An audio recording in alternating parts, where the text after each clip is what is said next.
hosty. Pause and stop recording. Do you want to stop? Oh no, I will cancel. I just started it. Oh, you started it. You've done it. Thank you very much. I just wanted All right, to break in and people, and I'm not looking at anyone in particular. Watch your language now. We're recording. So thank you for that, Linda. And as I was saying, Linda is one of our co-hosts now and one of our guest speakers. Don Crawley is the other. Many of you are probably familiar with either or both. And if you're not, you are in for a treat. I'm going to turn the mic over to Linda in just a moment, and she's going to walk us through her journey to this point and her current product offering, where we're going to talk a lot about what goes on in the world of e-learning and online classes. And I'm letting some more people in. Very good. Hello, Jonathan. And Brad is going to join us in a moment. And then we're going to take a short break somewhere around 5 after 2 until about a quarter after. Then we'll turn the mic over to Don, who's going to walk us through his journey up to this point and his online offerings. And then after perhaps another short break, if we decide we want one, we will come back and we're all going to have questions, and we're all going to talk about any solutions we're using to drive our online learning as we continue to grow as speakers and trainers. So with that, unless there's any questions about the chapter in general or what we're doing today, let me introduce Linda. Give me a thumbs up if that feels good. Okay, very good. All righty. There you go. Well, Linda is a CPA who helps lenders say yes to good loans. And she started adding online training to her mix about 10 years ago. So this is someone who has been in this space for a while. Her recent big win is her newest client, we're letting in Greg, the Federal Reserve Bank of Kansas City, which is something I hope you're going to talk about because I want to hear more about that. That sounds pretty cool. She's going to share her journey in online learning, what she's doing now, and how she started with something simple and then worked her way up to this masterclass we're going to get. She's going to let us know what her game changers have been and what she sees as her next challenge. So get ready for a quick walkthrough of the user experience and Linda's explanation of why she's removed reference to association meetings and such, and including in-person training from her website. I am looking forward to learning about this, since one of my goals for this quarter is to complete building out a framework for an online class, and I want to build it and get it to market during the first quarter of 2021. So could not be more timely for me, and I hope the rest of you as well. Linda, join us. All righty, and thank you very much, Brian, for that lovely intro. And as a bonus for me, I do recognize quite a few of you, so very delighted to see those of you I know, and glad to meet some people that I do not know. We're going to talk about more income and more impact, a stage of business breakthrough with online learning. Now, interestingly enough, this is a presentation I've been doing for the National Speakers Association, I'm guessing 5 years or so, because it used to be that adding online learning allowed you to break through the limitations that you had when you were speaking one program at a time and having to travel. However, things are changing just a little bit. Maybe this is how you're going to stage your comeback if in fact your company has really been badly impacted by the inability to do the in-person training or consulting you were doing. Or for some of you, this is how to stage your startup. Get it right from the beginning. So what I share with you today is, with all of those in mind, there's 3 possible outcomes in my opinion. One is that you will, in fact, from what I share with you and what Don shares with you, identify a real opportunity for you, or change what you're doing, tweak it to be better. And my goal, I'm sure Don's is as well, is to give you real actionable steps so that you could walk away from this 3 hours knowing what you want to do now and next. The other possibility is you look at this and go, oh, actually what I'm doing works fine and they don't have any better ideas at all. That's worth the price of admission. Even as Don and I were talking to prepare for this, we were sharing notes back and forth. Oh, is that what you're doing? Oh, I need to know that, right? And we both are in play here. So if you can validate what you're already doing with just the time we're spending today, that's fantastic. And the last is simply, it's too much time, too much money, too much effort. It's not what you want to do. If that's what you do today, is you listen to all this and go, no way. We've just saved you a ton of time and money by bringing this to you. So my plan in my roughly hour portion is to help you decide whether online training is a good choice for you, to walk through my lender's online training just in terms of user experience, to give you a picture of what that looks like, and talk a little bit about some of your choices for development and delivery. Now, I do have, actually, let me put it on right here. Right now, I have a handout. And I'm just going to put the link in chat. You do not need to be following this with a handout or doing anything with a handout. But if I put this link in chat for you, you can grab it down, and later as part of your homework, you will be able to use that handout. So the homework actually shows up in a couple ways. One is at lindakeyscpa.com/NSA. Every presentation and all the handouts I've ever done for NSA actually are sitting right there, including this handout that I just gave you the link to, and some additional information. So if you don't want to do any homework, then just get off the meeting right now. This is something you really need to spend some time on, to do your homework and decide what you want to do. So that's how I've designed that handout and that page. Now, what I'm about to show you is how much money I'm making doing this. And here's why. Sometimes you'll hear from somebody some great ideas. It's like, oh man, that's going to be wonderful. And then you say to them, how long have you been doing it? And they say, well, I'm thinking about it, or I'm planning it, or I think this is what it will do for me. Now, there's nothing wrong with sharing in the planning stages. But if you're really going to take actionable information, I think you deserve to know, how much are you doing this? Either what are you making if the revenue is the goal, or how is it adding to your marketing? So I'm going to share with you the numbers I have from my online learning.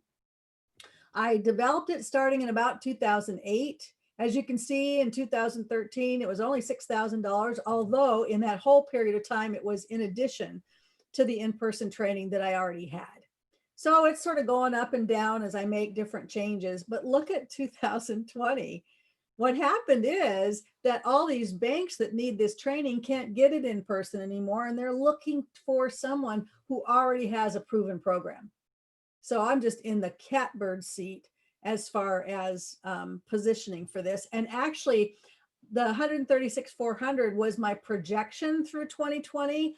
I created this for you about a month ago. My new projection is a little different. I'll show you that in a minute.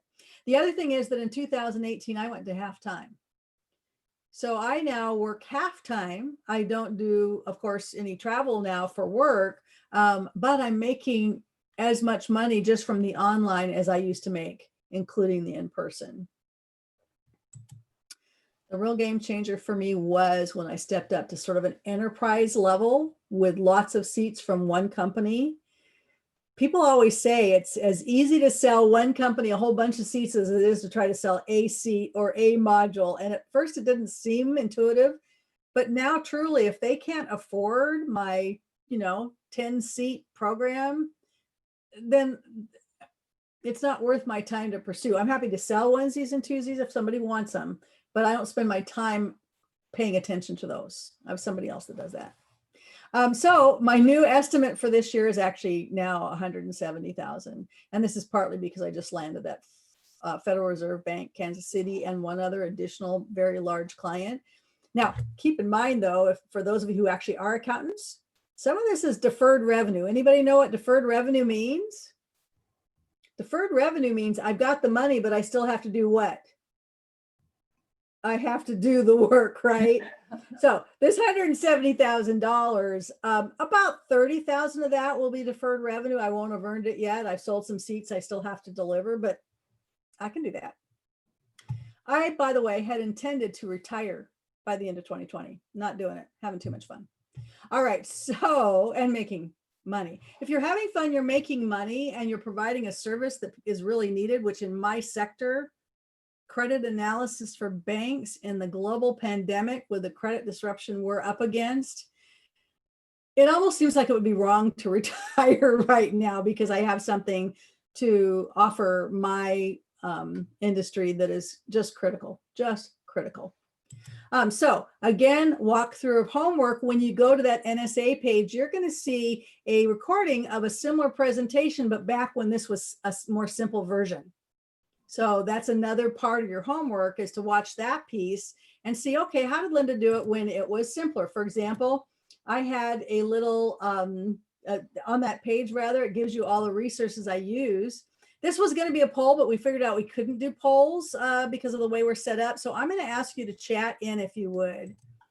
And the question is, are you currently selling online learning? So would you just respond to that? Not yet, just looking, not yet, but plan to. Yes, some, yes, quite a lot, or if there's some other answer. So be sure you can find where your chat is. And we've got a not yet, a little, some, quite a lot. That's Dana. What's going to be really neat, guys, is after I do my presentation and Don does his, the last third of the program, we're going to have both Q&A, but also other people sharing what's working for them.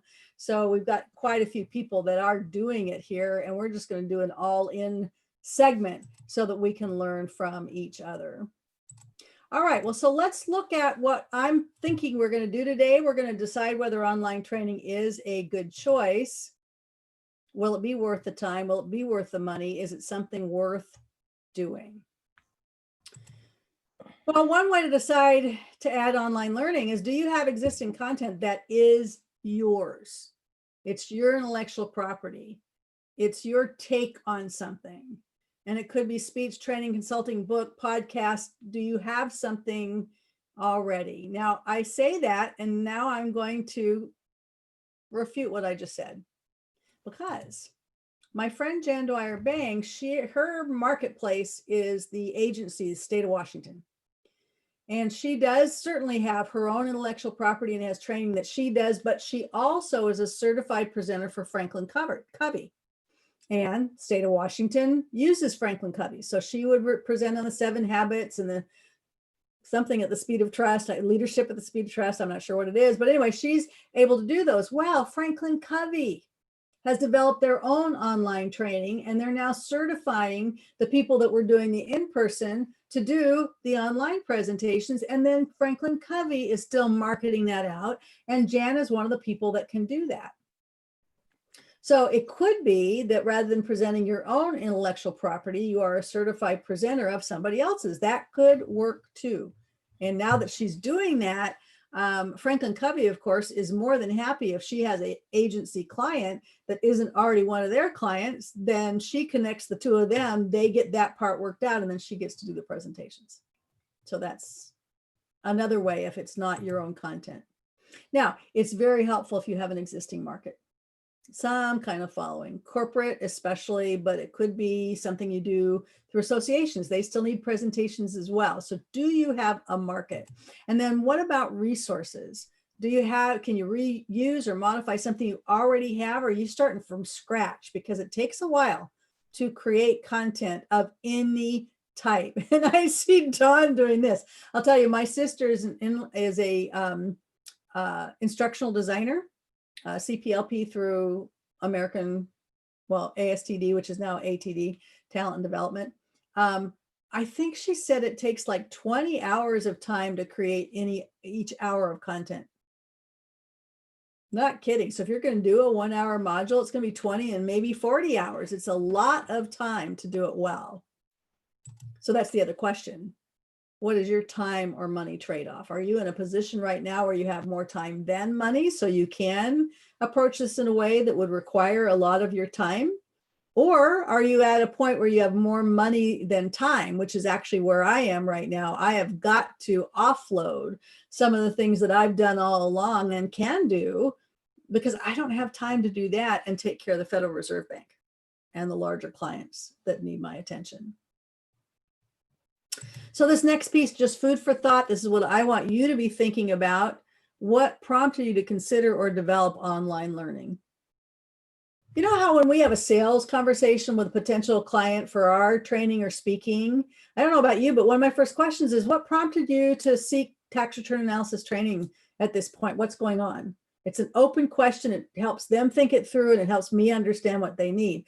Ask yourself the same question. What's prompting you right now? If it's just that you have time to do something and this sounds like a good thing to do, well, that's not a bad idea, but you really want to flesh it out. All right, so I'm about to go into the two elements that I think are really important in how you decide and how you carry out this plan to either create or expand your online learning. The first one is leverage. It's something we think about all the time. Take your podcast and make it into a blog post, take your blog posts and make it into a book. So use leverage to decide what to pursue. What do you already have? And you'll see that handout when you download it really helps you go through a process of thinking about it. I also use leverage to decide how to proceed. So if I have something that's easier to create into a podcast or into a online learning module than something else, then maybe that's what I will do first. So the idea of what do I already have that I can repurpose helps me decide what to do and then how to do it. So let me show you my journey briefly. And then I'm going to quit the PowerPoint and I will actually take you right onto my online site and show you what that looks like. First of all, this is what I used to do. I used to do training, 2 banks and credit unions all up and down the West Coast, 5 cities, 3 times a year, every bank and credit union, chief credit officer, and anybody who'd ever come to my classes and their managers would receive 6 of these flyers a year because there would be 2 of them for each offering. So not only did I make money with them coming to the public program, but this was my outbound marketing. This is it. Now, this is before email and automated and all that hoo-ha, right?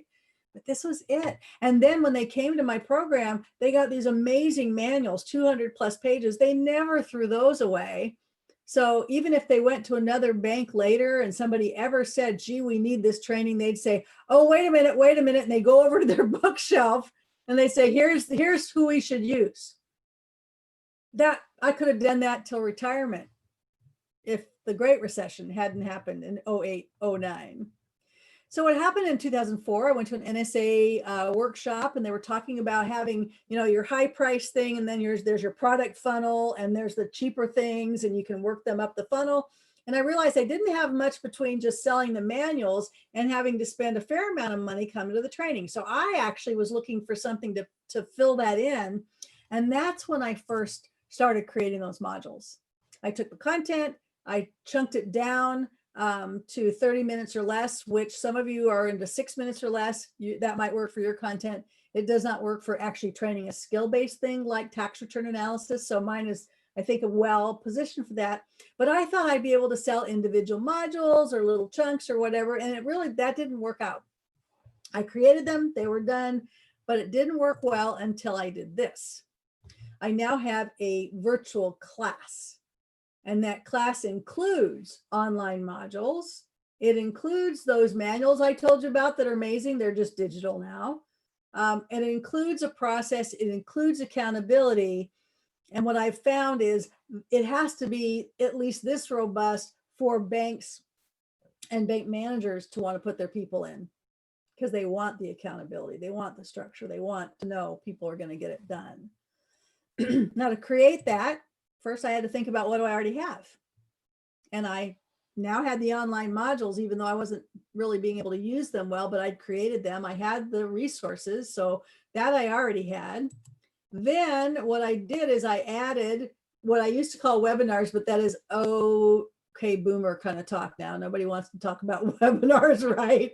So I actually asked my participants about a month ago, 2 months ago, I says, okay, I'm going to rename the webinars. What should I call it? And they're the ones who picked Linda Live.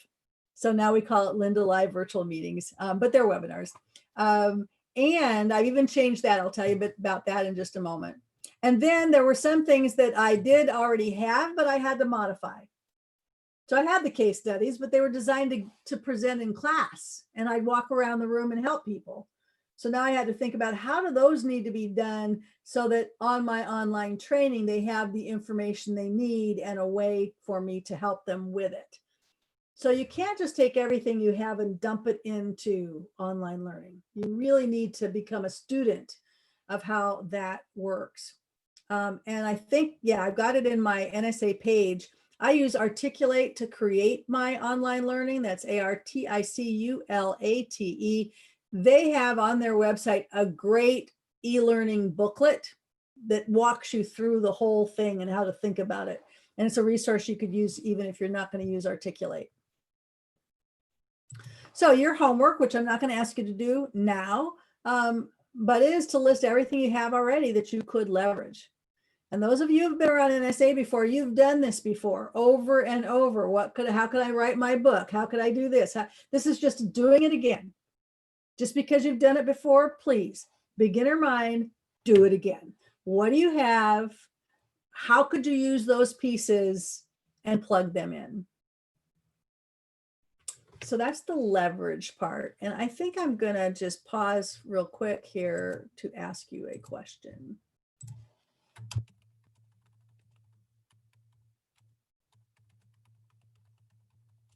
I'm going to ask in chat, are there any other thoughts on leverage? Because this is such a key piece to the picture. I think of what I remember about what Carla Cross did all these years, and first in person, and then you had all those the video, audio programs, CD programs, and so forth. So you had so much you could pull right into it.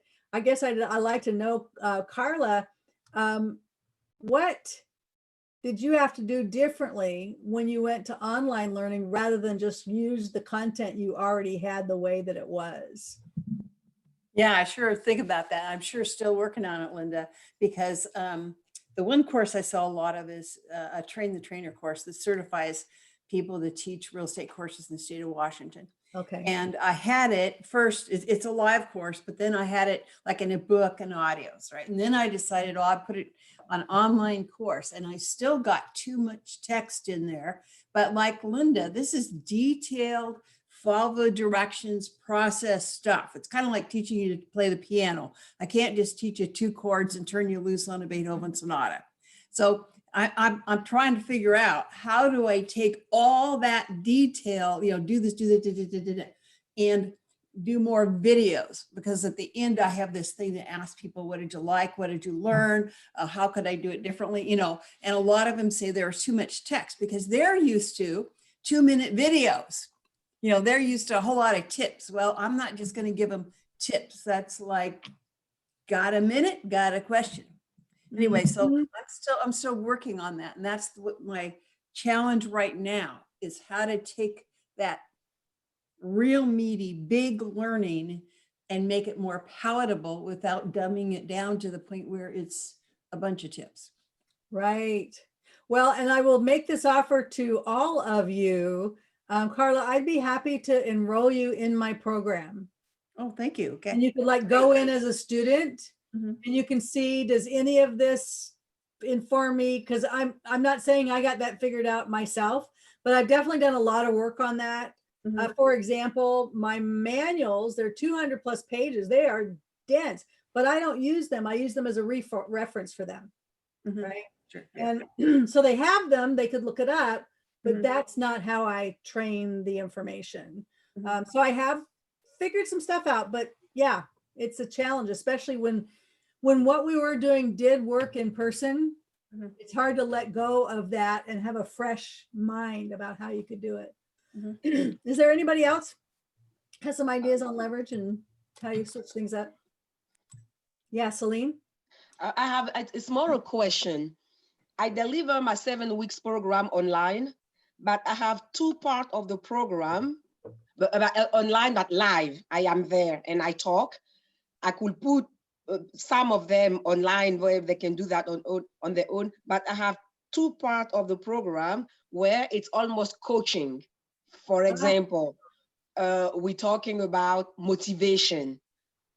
So I want them to talk where I need their feedback so that they think that they're part of it. So when you do that, how do you handle it? So I have a couple of quick ideas for you, Celine. One is that you can do what's really, it's called blended learning, right?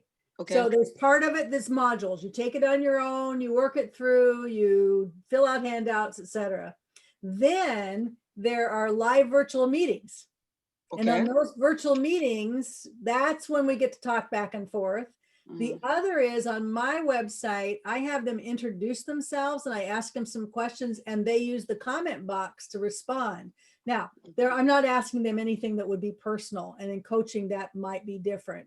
But I would think about how can you mix this up so that they get Okay. content for Okay. a while, and then you just use a different modality to offer it. Also in LearnDash, which is what I use, and I'll show it to you in a bit, you can have them upload content and then you react to it. So Okay. it could be that you have some kind of a coaching piece, then they're supposed to go off and try that, and then they're supposed to give you a journal entry kind of thing and actually upload it to you. Only you can see it, nobody else can. Then you can give them feedback on it. So that's another way you might be able to get that personal back and forth. Okay. Okay. Okay. Okay. I love the concept of leveraging because I have tons of material that I can leverage. Okay, all right. I'm going to go back and share the screen again. And I always have to actually push share if I'm going to share the screen, turns out. How about that? Let's look at the second concept. And this is the hard one. This is the one Don and I really got into. Scaling. You can't create something that will work just fine for the first 10 people and will totally break once you have 50. Or once you get a client who has 100 people all at once. I'm just finishing my first one that had like 47 people coming through all together, and I really customized a lot for them. I'm going to use everything I figured out for them for this Federal Reserve Bank group, which is going to be 40 people all at once. And it is blended. I'll show you what it is in a moment. But so I want you to think ahead of time. What if I had 10 times the volume that I'm expecting to have? How would I scale? And then design to scale up from the very beginning. Not that you'll start that way, but just know that you haven't started something that you just really can't do once you get a little bit bigger, and you have to break it and start over, because we just don't want to break it and start over. Let me give you an example, specific example from my program.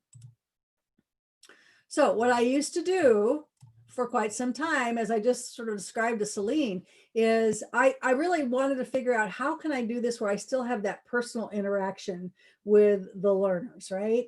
And I thought that with the online learning, that would be much harder. So these case studies, one gets done halfway through, which is end of the first day if I'm in person. Second one is the last case study.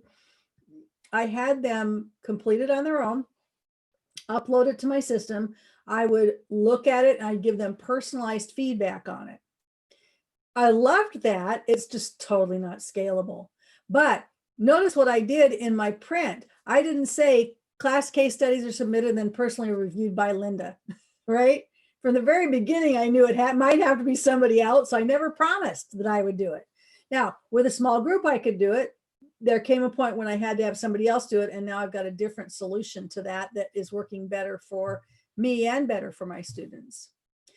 So as you are designing, as you are promoting, as you're writing your copy, think about what would I do if I couldn't do it all myself? And of course, if you decide like I did to go half time, then that's another reason. You got to fit in the pickleball and seeing your mother-in-law and, playing with the granddaughter. So allow for growth by planning for it, gain more income or impact from the same effort. I do not work harder when I'm making more money. Love it. And then get out of your own way. Be sure that you're not the bottleneck. One of the challenges I think that we sometimes have at NSA is many of us are quite talented at all kinds of things that aren't really our primary job, right? We understand Infusionsoft, we understand automated this or that.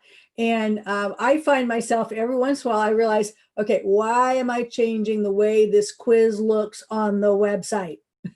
Somebody else could do that, right? So we've just revamped our whole company again so that I shouldn't be doing anything but content creation, development, delivery, and then interaction with high-level clients. Everything else, much of which I could do, I really need to stop, because if I'm only working half time and I'm getting these big clients, I don't have time. And I do have the money. So if the company's bringing enough money in, part of the challenge is you got to figure out how you can sort of stop yourself when there's really is enough money and go, wait a minute. I know I'm kind of frugal by nature. I know I tend to do things myself, but really I should be focusing in on what only I can do, subject matter expert kinds of activities. All right, so if you look at the challenges to scale, one was these virtual meetings, because what I now do is instead of having them upload their homework, their case studies, we have a Zoom meeting just like this. We have a topic that runs 30 to 45 minutes, tried for 30, it often goes to 45. And then I put them in breakout rooms, and there's a breakout room for each type of case study they could work on. Because these webinars, these meetings are not, people could be in all kinds of different places. One started 3 weeks ago, somebody else started 7 weeks ago. So I had to disconnect the virtual meetings from where they were in the course. So this is how I'm getting that blended, Celine, that we were talking about. I've got the modules are self-study, take them whenever you want to, 24/7, but the virtual meetings are once a week at a particular time. They come to the meeting, that's when I get to make the connection, right? I get to make that connection that makes them want to do the work, because really nobody wants to disappoint me, and they're going to know that I'm going to know that they're not doing it. So there's that element. It's also where I get to totally customize if need be. And then only 3, maximum 4 people in a room. So if I have 10 people that are going to work on the same case study, that's going to be 3 rooms. Means I need to get around the room, similar to when I used to do in-person training and I'd work around the room as I had these little groups. But man, oh man, this works so much better. They get way more help. They can collaborate, so they help each other. I pop in, I look at what they've done so far. I can give them direct feedback, and I can even know, hey, are you in business lending or mortgage lending? They'll say, oh, well, I'm in mortgage lending. Great. For you, it's going to be this. For you, it's going to be that. So I can give them that personalized feedback that they need right there. And then they succeed right there in the breakout room. Takes an hour, hour and a half, maybe 2 hours to do it, but then they get credit right then. Whereas it used to be, they uploaded it sometime in the next week, I'd get around to it, I get it back to them. They would read what I said, but they didn't remember what they'd done. So fewer than 20 is easier for that because of the number of rooms. So my choice is, I could decide ahead of time, okay, I'll just do 2 meetings a week instead of 1 if I'm getting too many people. I could hire somebody else to do it, or I could somehow restructure to accommodate more people. And that breakout room piece was kind of that idea. I'm still not opposed to, and I'm still trying to figure out with my Federal Reserve Bank, that's 40 people. I'm pretty sure I'm going to make them break it into 2 different meetings so that I don't have more than 6 breakouts per meeting. So I really can work the room. I just did one with 11 rooms yesterday. Talk about, well, you know how you feel at the end of an in-person training when you really had to hit it? I felt, yeah, you got to go to bed, whatever. So I'm still learning what works, how many meeting rooms, because I just started this switch about 3 months ago. How many meeting rooms can I really work comfortably? What's a way to do it that works? Here's another one. This is what I just was telling you about, offering personal feedback on those case studies. Under 10, I did it. 10 to 20, I did develop a little Excel kind of template with all the wrong answers so my staff could actually see what they'd done and create that. That worked up to 20. 20 plus, I thought I would hire somebody else to do it, but instead this working in teams in the virtual meeting is actually, I think, a better solution, and it is working. So what I hope you see is, and same with Carla's point, it's not that you get it done and now you're done. It's that you get it done and then you try to improve it and you try to get feedback from people, what's working, what isn't. And I'm still on track to do that, and probably will, until I really do retire. Tracking and reporting. Here's another one that's really a scale issue. If you have, fewer than 20, as we started out with, well, we just had little tags in Infusionsoft or whatever your CRM is that says whether they finished something or not. And then my staff person would do a search for that. She created an Excel sheet and see how everybody was doing. And then we could send emails to the managers to let them know. Talk about time consuming. Oh my word. But for fewer than 20, more time than money at the time, that worked. But we knew from the very beginning, this will not be a long-term solution. So that's when we installed LearnDash, Learning Management System. I'll show you that when I show you what things look like.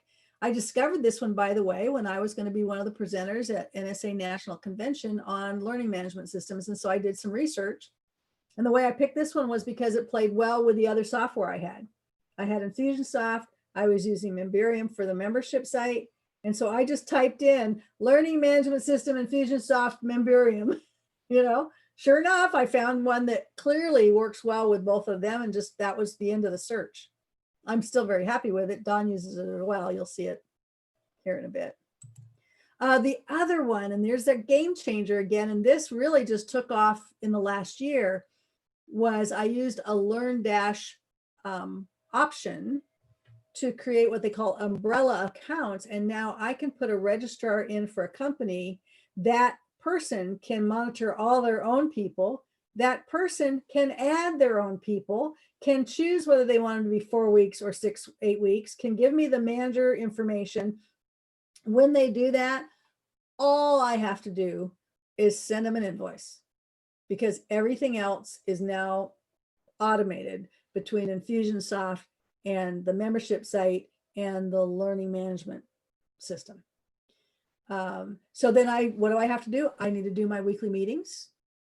I definitely am involved in the sales cycle of our higher enterprise clients. So I get involved in that conversation. I'm definitely involved in touching base a couple times over a larger contract. And now I've hired a person who's going to be my support desk, because that was too much for what we were doing. Support desk, and she now will be monitoring these high level clients and giving them weekly reports that lets them know, here's how your people are doing, and here's who's behind, and here's what you need to do. Again, I used to have learners upload their assignments, but don't do that anymore. It was an improvement because I didn't have all these emails, right? People sending me stuff by email. So it was an improvement. It's just I got a better system now. And then everything is tracked by the LMS. We don't have Excel sheets and other things. Again, we're about to improve that right now, again. So again, for your homework, as you're thinking about what you're going to do, think about scaling up. If you're choosing between whether to do something like Dawn and I do, which is a WordPress site with learning management system and member, or maybe go to Kajabi, which is an all-in-one done for you deal, or Lightspeed VT, what would scale easiest? What would scale best? Who would be responsible for support? How can you get out of being your technical support and into being your subject matter expert role? Unless you just really love doing tech support. Maybe Don does. He said, no. All righty. So that is the scale piece. I'm going to stop sharing the PowerPoint now, because what I'd like to do next is to actually take you onto my site real quickly, kind of show you what it looks like. So before I do that, oops, there we are. I'm going to do what I do with my learners all the time, and that is GTG. Are you good to go? Is there a question you have right now? Do you need to stop me right this minute? And if you are good to go, you're going to type in GTG, and I'm going to watch them all happen. One of the things, by the way, I know you're laughing, Maureen, that's okay. This is one of the things I do, and my learners know it, and I call them learners. To them, I don't call them learners. I'll call them whatever, lenders and so forth. But for our conversation, I'm very interactive. They cannot check out in my classes because I do this, and I'll ask a question and I'll call on people. I mean, they could. I've even got them. I'll say, oh, by the way, if you have to stop to take a phone call, just do a private chat to me real quick. Let me know so I won't embarrass you by calling on you. Well, what has that just told them? Right? So I want you to develop methods that really keep people engaged if there's a live component to what you're doing. We didn't get a chance to do polling this time. Normally I would have polling. I use chat a lot, as you can see. Don GTG, cute. Then when we do polling or when we do chat, often I'll say, like, I could pick Don. I could say, Don GTG, unmute for a second and tell me what, so you don't have to do that, Don, but that's what I would do. Good. Yeah. Thank you. You can go back again. So I will interact with people through the chat. Now, clearly, if I have 150 people, it's not happening. I do webinars for up to 400 people. It's just a different situation. But if it's learning, I don't know how we can really do a great job and learn. Well, I do know how we can do it. It's similar to modules. It's not really interactive. If you want to be interactive, it's got to be smaller meetings, at least for what I do. All right, let me go ahead and share the screen this time. Let's see. Oh, before I do that, I need to get out of that and I'll find what I want to show you. Right.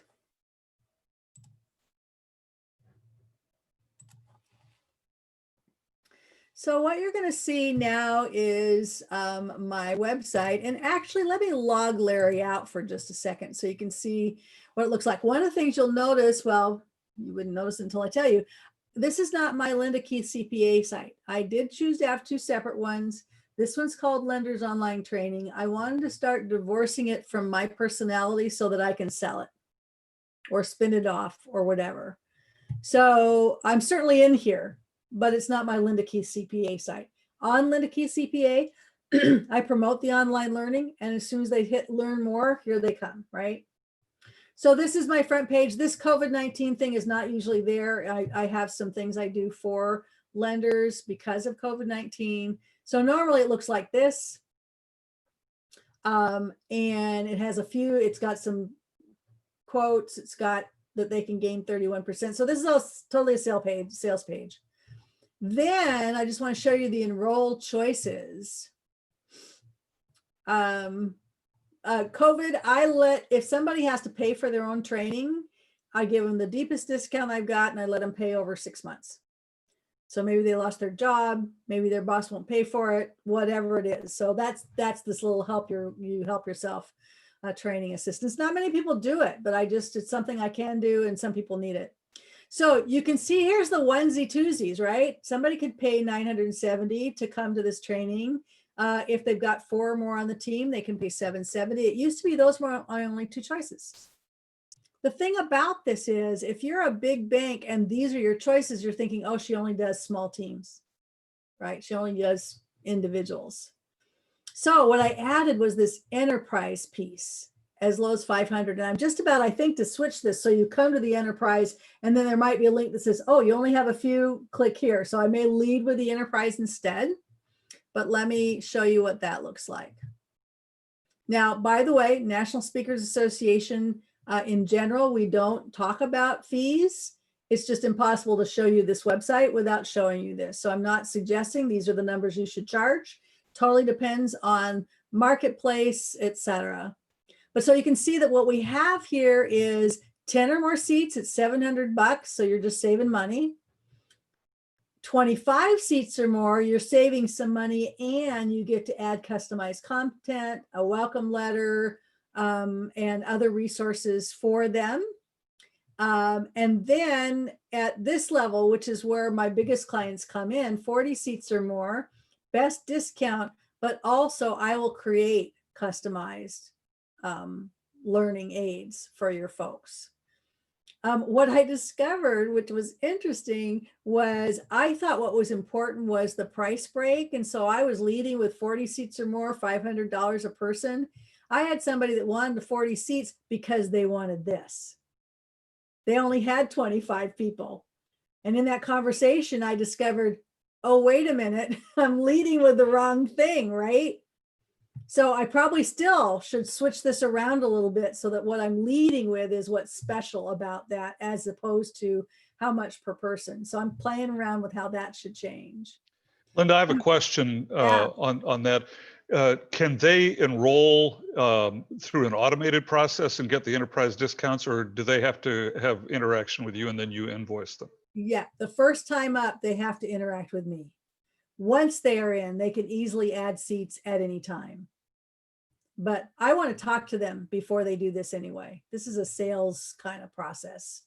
And I find that when I talk to them, I'm actually more likely to close it than if they just saw here and so forth. So I don't mind at all having a conversation for $20,000 deal, which can grow, right?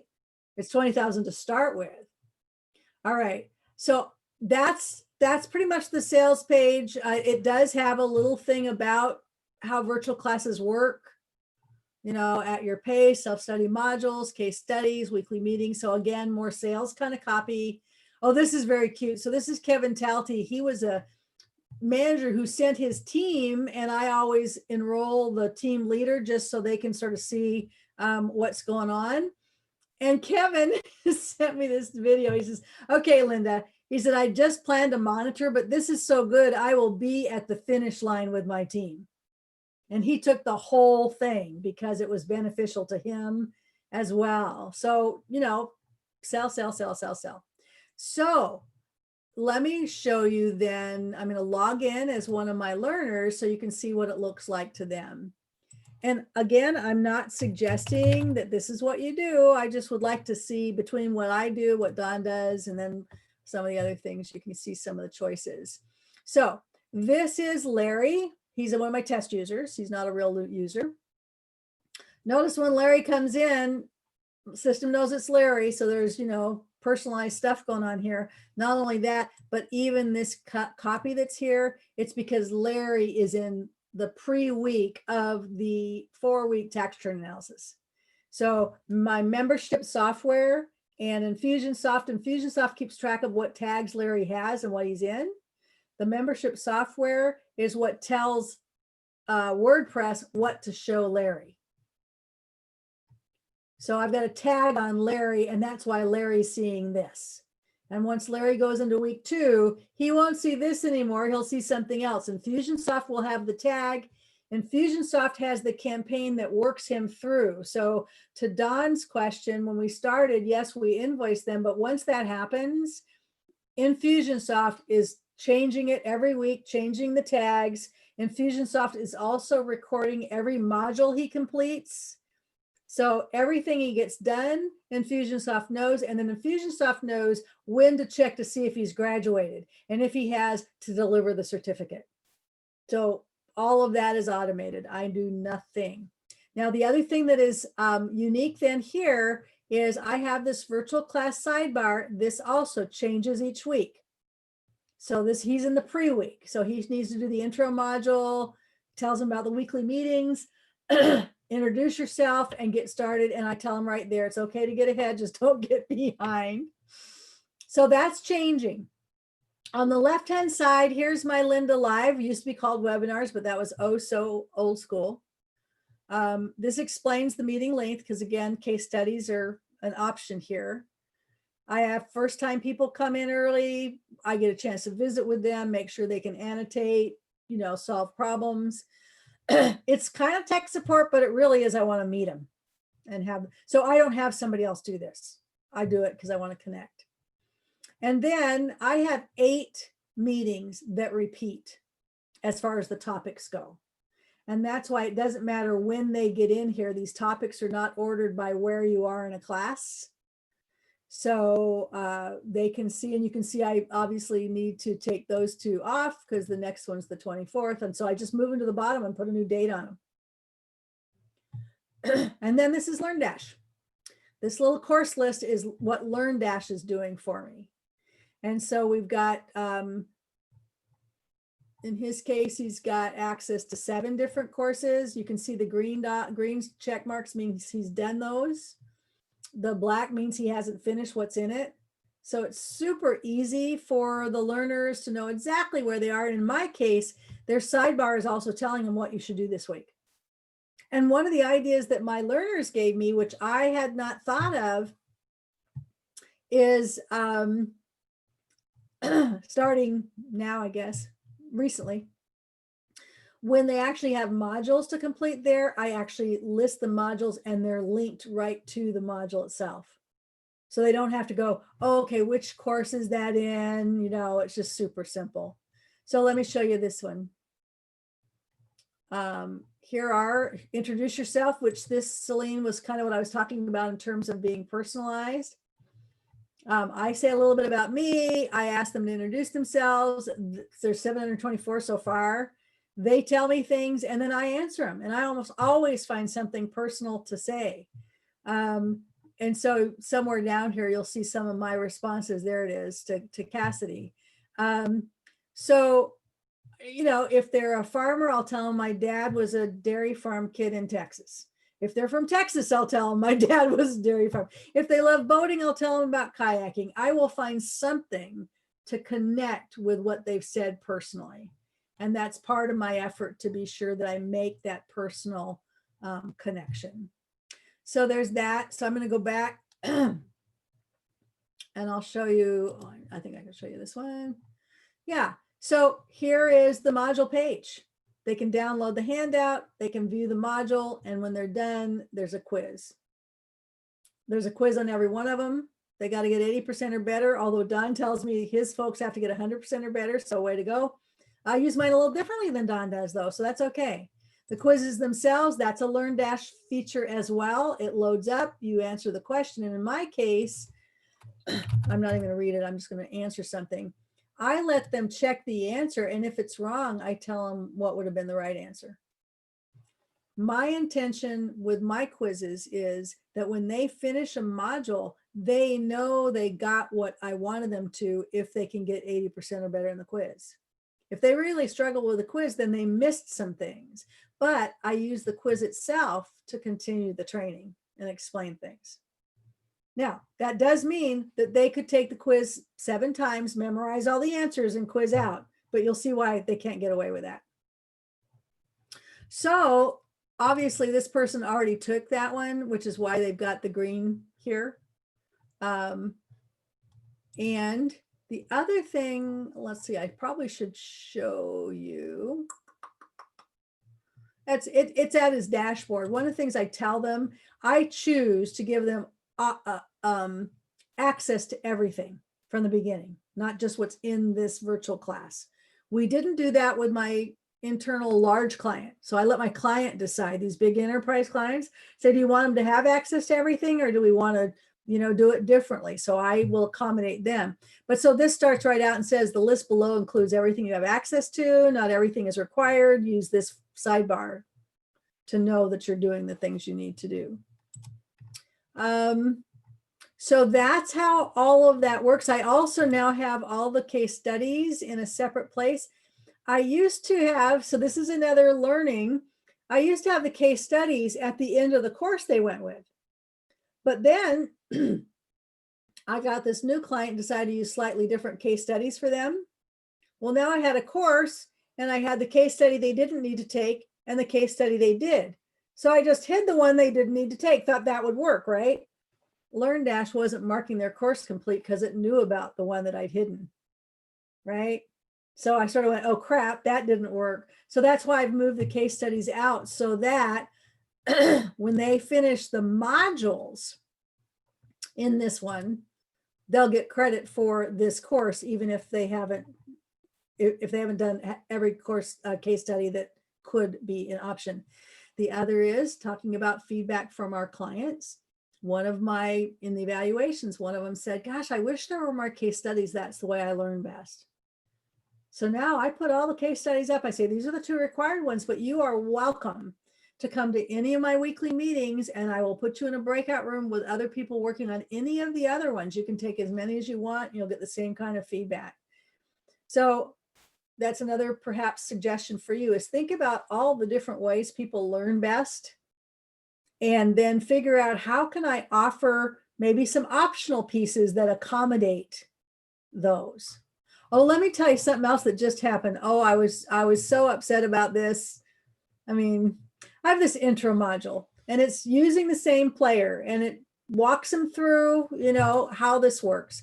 And I'm not going to play it for you, but I want to show you something. And it just goes to show you, you think you've done all the right stuff. So in this module, it explains how things works. And along the way, it has a slide that says, oh, by the way, if you can't hear or you will learn better by reading, there's a notes tab and you can follow along with that. If you have any hearing challenges, or maybe you're in the lobby of the bank and it's not appropriate to have your audio on. I had this one learner who halfway through, and I can tell she's just quizzing out. She's not doing well at all. So I reached out to her and I said, it sounds to me like maybe you're not taking the modules. And she told me, well, you know what, I'm in the lobby and I can't have the sound up. So I try to get what I can from looking at it. And I said, well, did you take the intro module about the notes? She says, I couldn't hear it either. Here I thought I had done the right thing, right? Well, if they can't hear me say, oh, by the way, oh my gosh. So what I need to do, let's see, it's going to be in the intro to the player here. This is the one where somewhere along here, well, I thought it was here. Apparently not. Oh, maybe. Oh yeah, it is going to be here. Okay, I'm not finding it, but what I know I need to do is I need to go back wherever I talk about that, and I need to put a big bubble here, right? That says it in writing and points to it. It can't, so that's the kind of stuff that's going to happen to you. You're going to think you've thought of everything, and then you're going to have somebody go, yeah, but I couldn't hear that either. And I just thought, geez, she's been struggling this entire time. She's halfway through. She finally came and did a case study with me, and it's very clear how important the modules are because she's really struggling. Well, it's because she hasn't learned anything yet. And I feel like that's my responsibility because I didn't think of the way that she needed to learn. So let me go back to, so that's pretty much Larry. You can see how that works. I'm continuing to try to make it easier. I got to tell you that one of the things that Shep Hyken said, who uses a turnkey kind of thing, is when you use turnkey and it works well, then you don't have any of these kind of issues. They figured it all out, Lightspeed, VT, Kajabi, whatever, right? So there's a benefit to that. All right, I'm going to show you one other person that's logged in. So I did this in a different browser. So this is same dashboard, except Rosie is one of my registrars. So her company bought seats. She comes into a page called Manage Your Learners that nobody else can see. She has her learners listed. She can view their progress herself. It tells her what they should be taking, because remember, they have access to everything. So they won't have completed everything because they're not supposed to, but it does tell her, depending on which class they're in, these are the things they should be done. Here's their name and their manager information. And then this is the important piece. Now, this person has not started anything, so I should probably pick somebody else. Hold on, that I think is done. Maybe it's Scott. Let's see. Right, so Scott completed this one and this one and this one. Those are the three he had to do. When he completed them, Infusionsoft all of a sudden magically showed him another course that actually had a certificate. So he was able to get it. He did all the extra credit. They're only required to do 4 of the meeting topics, not all 8. He did that. He himself did not choose to do either of the optional financial statement ones. Well, it's interesting because my registrars can see who are my like high potentials who will take everything I give to them and who's just doing the minimum. Sometimes that's important. The other thing I want to show you, I can see when they're taking the quizzes and I can see how they're doing on the quizzes. And I can see how much time is in between. So this guy only got 30% on this quiz, but it was 25 minutes between the previous quiz. That's long enough to watch the module. So he probably did watch the module and just struggled a little bit. By the next time he got his 80%. I've seen some people who it's like 5 minutes between each quiz. and they're getting 30% and then 40% and then 80%. And that's why I reached out to that one woman and said, you know, Samantha, this is what it's looking like.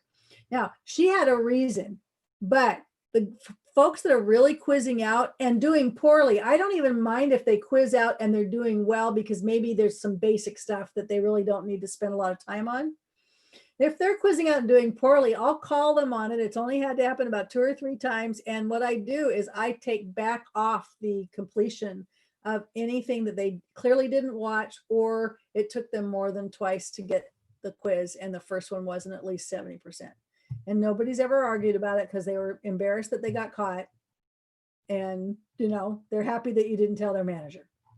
So let me go back to your manager learners piece to show you how else this works. Now this is advanced. Again, when you have more time than money, go ahead and sign them up yourself and put them in and monitor them and do a little Excel sheet, etc. But this, they love this. And you know what else is about this? This is what makes these enterprise level clients think that you're sophisticated enough that you can deliver. So she can enroll learners herself. All she needs to do is put this information in. When she does, it all happens automatically. I don't need to do a thing, nothing. And she has still 34 seats. She's only used 26 of them. So Infusionsoft's keeping track of how many seats she has. If she ever wants to add, she enters 10 or more, and Infusionsoft actually will figure out what she should pay, because we give her the discount based on how many totals she has so far. And then Infusionsoft sends a task to my staff person who does invoicing that says, you know, this is Yosemite Farm Credit just bought 10 more seats, invoice them for $5,000. And then what she does, and this gets back to your point, I think, Dawn, she always, either she or I will always check base with them just to be sure they didn't accidentally hit the button. But also, we had somebody, they did this twice in a row. It was like, okay, do they want 20 seats? In which case they should get a better deal, or did they accidentally hit it twice? So we just check and make sure. And it's just a good opportunity to check in anyway, right? And then finally, I did do a little video for the registrars. It's like 8 minutes, and just walks them through how all this works. They also get to watch that intro module so that they understand what their learners are going to be going through. And then I have a contact page right there if anything ever comes up. So I try to make it easy. I try, what we're doing better now with my new staff person is keeping them informed. And I want it to look professional, because I want $20,000 at a time. So that's that piece of it. I think, all right, it's about 2:04. So I'm about to go back and share with you what I learned from Shep Hyken and Meredith Elliott Powell. And yeah, those two about theirs. So let me just pause and take any questions that you have at this point on this piece of it. We are going to have Q&A at the end of this whole meeting for quite some time too. So it will really just be how this all works. One thing I don't like about this, I wish was different, is everybody she's ever put in here is now on her list. I kind of wish that once they got their certificate, they would drop off somehow, so it'd be easier for her. And they're also, yeah, they are in alphabetical order by last name. So I guess that's helpful. But I just think it's a little clunky for that part of it. The other thing that if I had my druthers would be different is that it wouldn't, there's a bunch of information here that they actually don't need, and it's just cluttered. I would really like it to just be, here's what they should be taking, here's who they are, and just this piece, because I will pay attention to this, but I don't have to be here to see it. I can see it in my WordPress site. And I don't think that they need to see that. So I would like it to be a little cleaner. But here's one who not only completed the other things, but you can see also completed the 2 optional ones, financial statement basics and financial statement analysis, and got the certificate for that too. And that's not required. So if I was this person's manager, I go, great, that's good to know. They're taking advantage of everything that's available to them. Cool.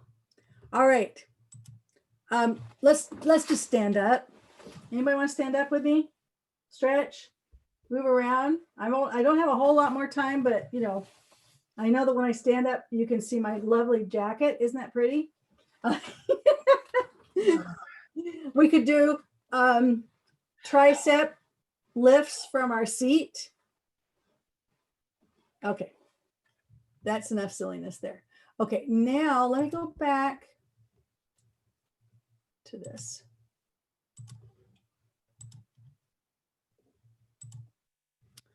And I need to, okay, I got it. So I want to show you a little bit about what I had at the beginning that was simpler and what I used then that I really liked until I needed more. The first, though, is a podcast that Kim Snyder did with Memberium. I think that's who that is. Yeah, Memberium.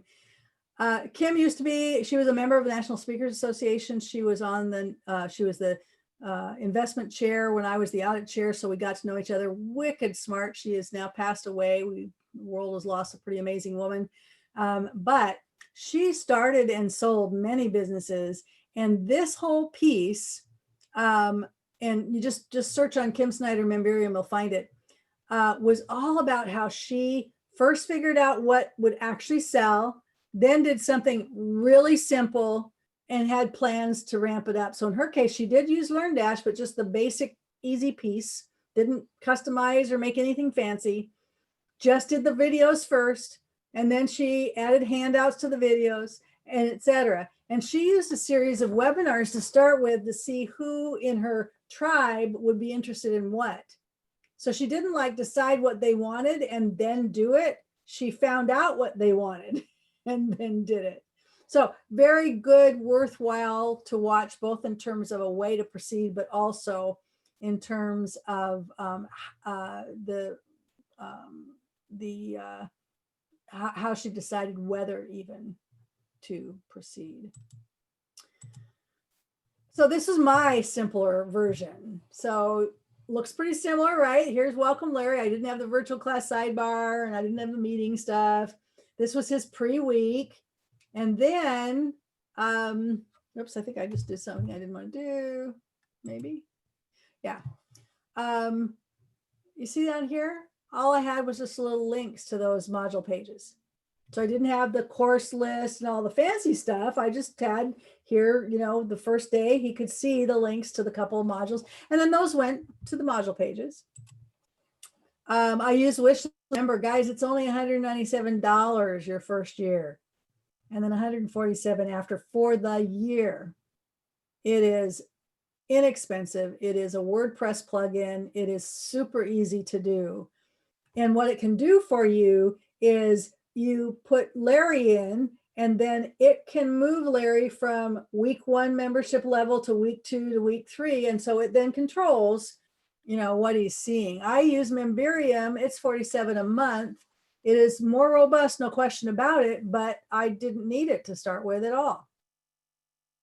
Wishlist member, what I do now is between Memberium and Infusionsoft is what moves everything. So they go together.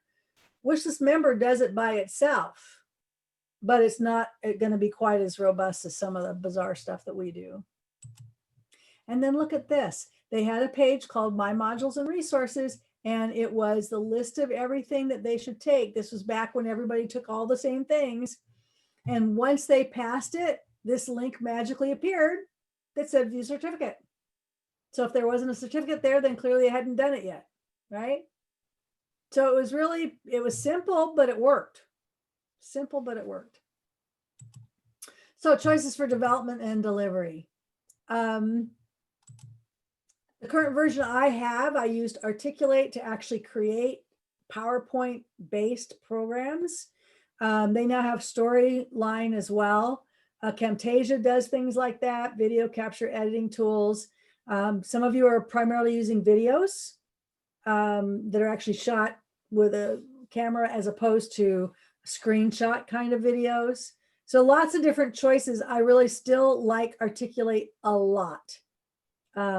But it takes some learning for that. I had it back in 09. I upgraded in 13. I finally just updated rather to Articulate 360, which is, you know, an online cloud-based deal.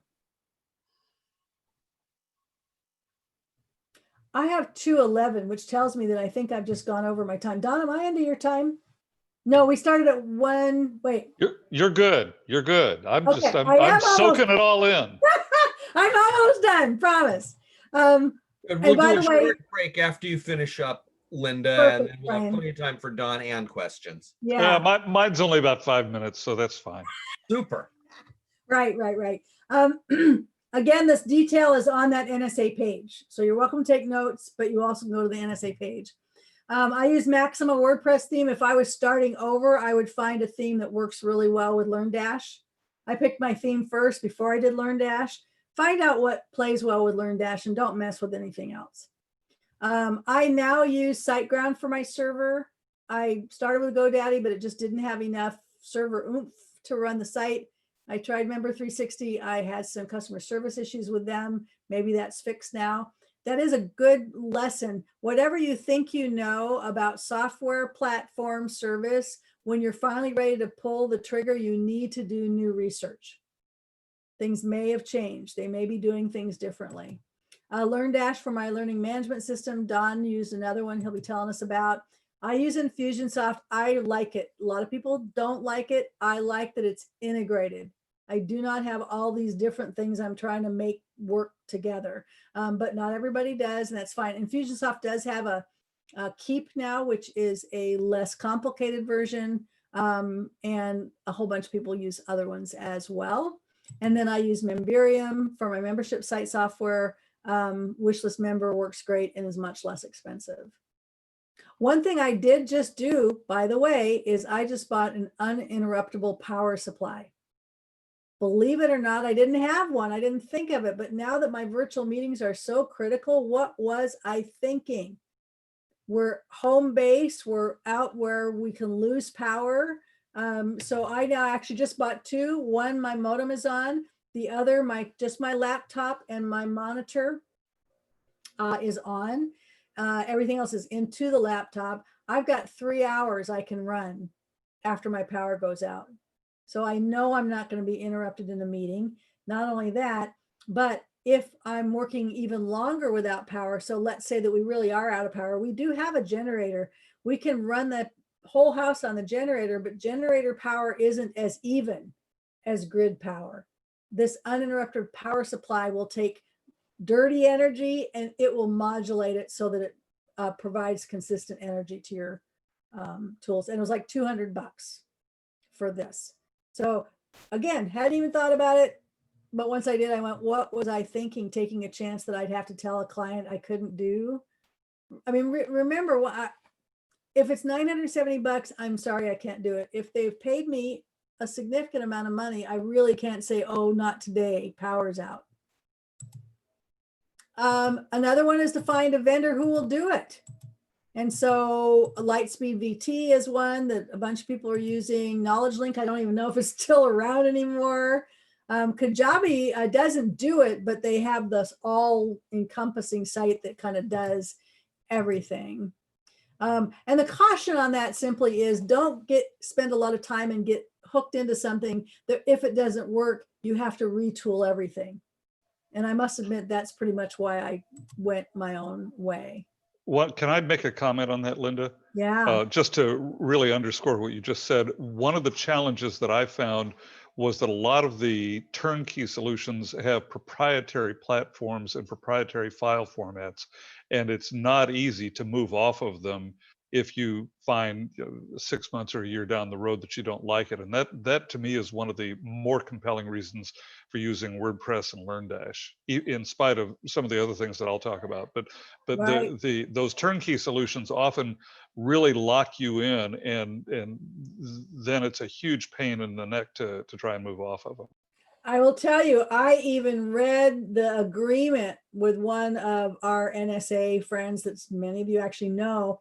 I read the agreement, and in the fine print, it said that they actually would have some rights to the intellectual property. And I read that and I went, what? Now it was true that they took her videos and did this and that and whatever. So there was a new thing created, but I would never sign away any of my intellectual property. So just caution. I want to show you Lightspeed VT real quick. This is what Shep Hyken, Patricia Fripp uses. It is a turnkey solution. And then you show up there and you do videos and they put in questions. It's really a nice setup.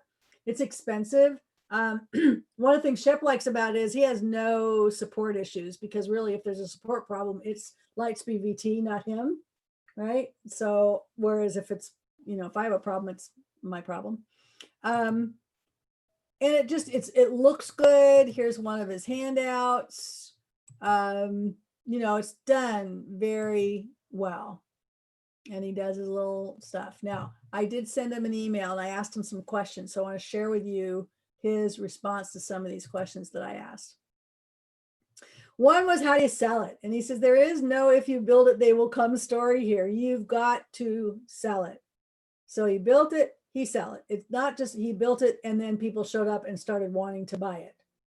So this is part of their sales conversation with anything they do. And so his big piece here is the job isn't creating the training, it's selling the training. And if you create it and can't sell it, then you just wasted time and money. So that was one of the questions that I asked him. The other was, how is he, keeping people? So he basically adds one new course a year. He sells this on a subscription basis to large companies. So he wants them to have a good reason to keep working with him. And so they continuously add content. And once a company signs up, they get access to everything that gets added later. So it's an added reason for them to work with him. And then here was his pitch for why you should just do this. He says, this is an extension of what you're already doing. You could write books. They're not going to bring a bunch of money. Online courses go for much higher and deliver a different kind of impact than a book. So if it's something you want to do, there's no excuse in his opinion not to do it. I feel the same way. I recently did a podcast series, and I felt like the podcast series gave me the same credibility that a book would, right? In fact, the Federal Reserve Bank guy, when he finally agreed to the whole thing, one of the things he put in his emails, oh, by the way, love the podcast. I've got my examiners listening to it because many of them haven't been in banking before. Great resource. So this is the same idea. When you have high level online training, podcasts, things that are well received and well done, I believe it gives you credibility you wouldn't otherwise have. We're going to skip the questions now because we will deal with that later. So that's it. You're welcome to email me and ask me to put you in the course if you want to just sort of see how it works. And you always can call me when you're just trying to brainstorm it. I'm talking to Meredith Elliott Powell. She is ready to roll on this, and she has chosen Kajabi. She said, you know what? I looked at everything and I just want something easy that's already put together. And they look so much better than they used to. I didn't have a good impression of them. I just went and looked. It's way better than it was, 2 or 3 years ago. So once again, you can't assume. You can't assume that you know. All right, Brian, let me just pass it back to you, buddy. Outstanding. No, I needed to unmute there. Linda, thank you. When I said that I was planning on building my online course using the remainder of this quarter and then into the first quarter, this is the information I needed. Thank you very much. Good. Folks, we're running a little bit behind the original schedule. It's 2:20. Since Don needs, well, maybe a little more than 5 minutes. Why don't we? Six. Okay, good. Why don't we still take 15, but let's be back by, well, let's make it 14 now since the clock just ticked. Let's make it 2:35. We'll see you back here. Looking forward to seeing what Don has to say. I hear he's a good speaker. All right, we'll come back. I'll start introducing Don at 2:35. Go get a snack, go stretch your legs. I'm gonna go check my chickens. That's not a euphemism. We'll see you in a bit. Okay.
Brian, did you see my note? I did indeed, and I just responded. We do seem to still be recording. If I'd really been on my game, I would have stopped it for the period of our break, but we'll just let Why it go. don't you stop it right now and start it again? That way you will have a new one starting. If you want to. That's it. Welcome you back from our break. Thank Linda once again for just terrific insight, at least in my case, on a very, very timely basis.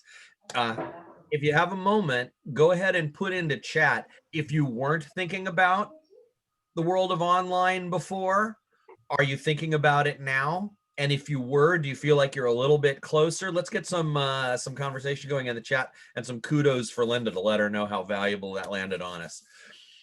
But now it's my privilege to introduce Don so he can take us into the rest of the afternoon. When COVID began, many of us started thinking about online training as a way of sustaining our business during a pandemic. And while that's certainly one of the benefits of online training, our next speaker has developed his online training programs in response to his own health concerns and also client requests. And we need to listen to our customers. This is what I've made my living off of, right? Helping people figure out how to listen to their customers. So online, on-demand training, it gives you the chance to deliver your training without your personal physical presence. So even if you're not feeling well, your virtual platform continues to deliver your content. Combine that with client requests for online training, and you're doing what Don has done and is going to share with us, developing online training. So today, Don's going to tell us about his journey into the on-demand world, and he's going to include the lessons that he's learned and some of the gotchas that have gotten him along the way. Please welcome chapter member, friend, and CSP, Don Crawley. Woo! Ooh, thank you very much. It's intimidating to follow Linda Keith. And Linda, you did such an amazing job. And as you were going through your presentation, I kept thinking to myself, oh gosh, I wish I would have heard this 5 years ago. And I did have the benefit of some one-on-one time with you leading into that. But it was just such a great presentation. You were so thorough, and I would echo much of what you said. So what I'm going to do is talk about my own journey into the online world and a couple of the things that were different from Linda's experience, and also to reinforce a couple of the things that she said. So I'm going to go ahead and switch to the PowerPoint now, and then, like Linda did, we'll also take a look at a couple of my websites so that you can see both an old one, which was a turnkey where I still have access to it, even though I don't use it anymore, and the current one, which is LearnDash based, much the same as Linda's. There were a couple of things that I thought about as Linda was going through her presentation, and my training is customer service training for IT people, and people skills for IT people. And Linda's is very much details and facts, and mine is very much feelings. And I was thinking about the contrast between the two approaches as Linda was going through her presentation. And I think maybe you'll pick up on some of that as I go through my comments here. A couple of other things. My system is much simpler than Linda's, and that was one of my objectives when I started building this. Was I wanted to automate as much as I possibly could.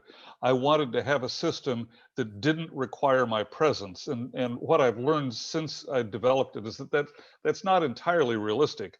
But I had some health issues a few years ago, and it occurred to me that there could be a time where I wouldn't be able to be present. And so rather than call a client and say, hey, I'm sorry, you know, I'm dealing with some health issues, I can't make it to your meeting. This is long before COVID. I wanted to have a product that didn't require my presence. And so that was one of the strong motivators for why I decided to get into doing online training. But I was thinking about, what are the reasons that you would get into online training? What are some of the reasons that you would consider it? And obviously now with COVID, that's a really, really compelling reason to think about online training. But also, as we talked about, the content delivery without your presence needing to be there. In response to client requests, which was a strong motivator for me as well. So the two motivators for me were wanting to have the product that could be delivered without my presence. And I was also getting requests from clients who were saying, hey, if you'll build this, then we will buy your training. And in fact, one of them actually underwrote a good portion of the content development. But also, when you have online training, you have a global audience. And so my online training primarily is the United States and Canada, but I also have contacts in Australia and in Europe and in India who have taken the online training. And maybe I could have had some of that business with in-person training. I mean, I certainly did. But as Linda talked about, some of these are onesies and twosies that require no intervention from me, that they simply sign up and take the course, and I would not have had that otherwise. So that's a benefit.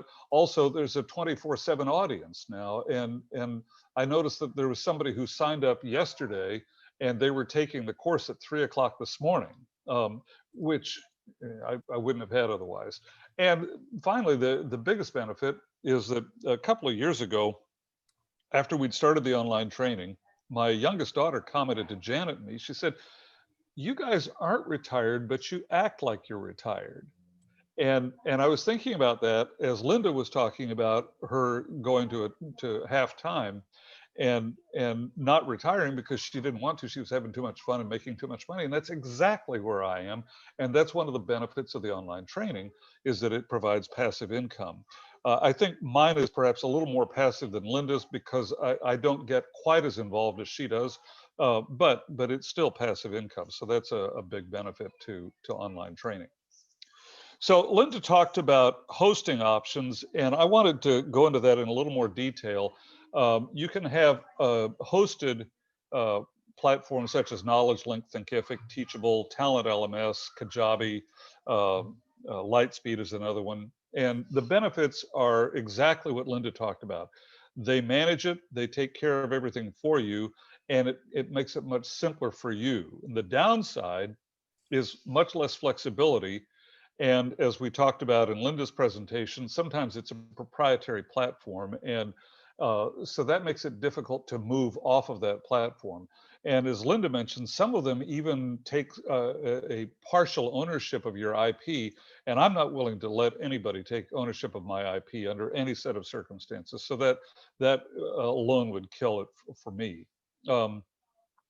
I did start with Talent LMS, and the reason that I started with Talent LMS was because I didn't know what I was doing, and I found this platform that provided an unlimited testing trial period, so I could try it for however long I wanted and have 5 licenses, and so it allowed me to learn about online training.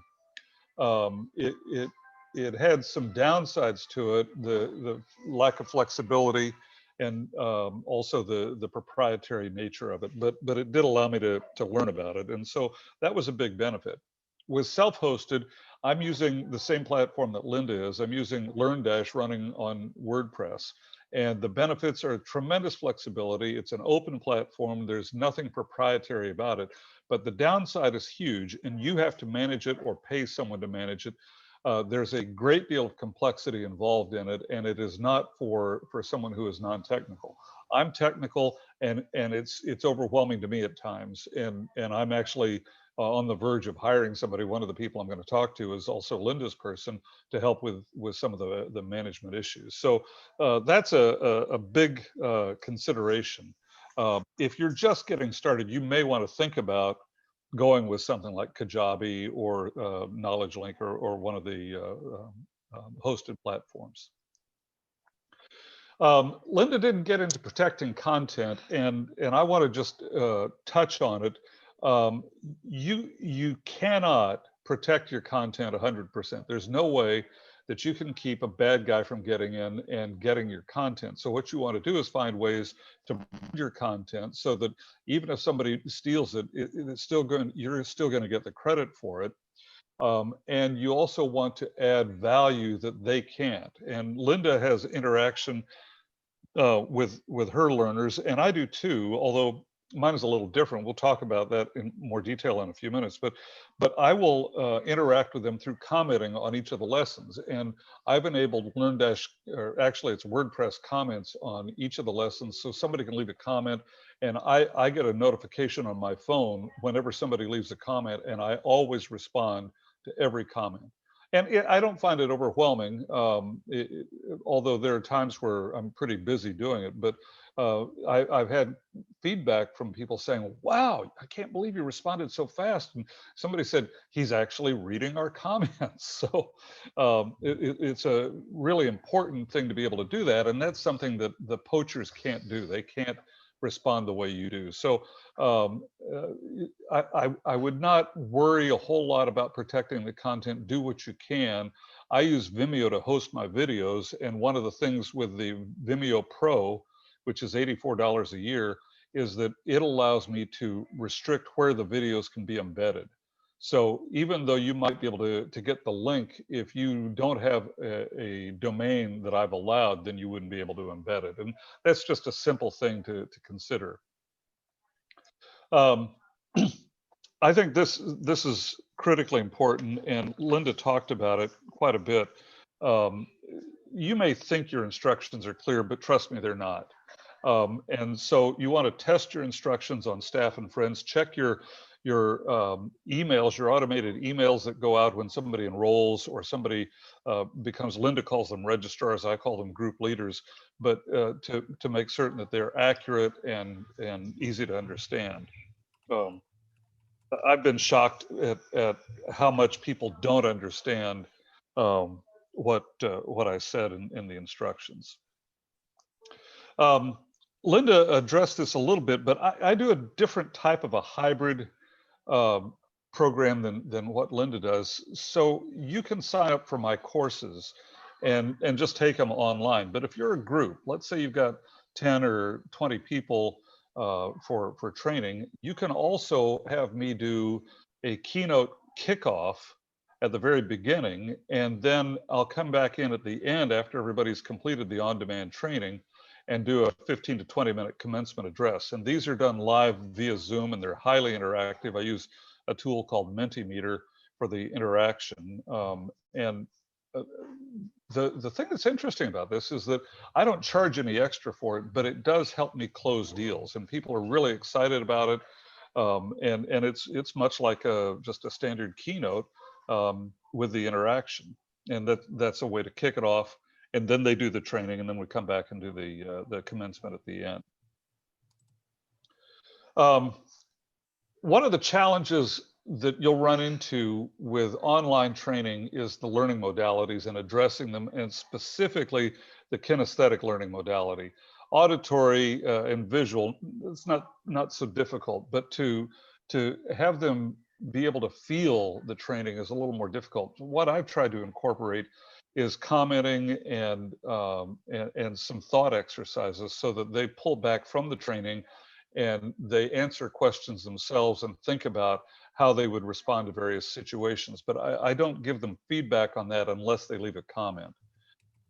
For the auditory, most of my lessons have a video that has audio with it, and so they can listen.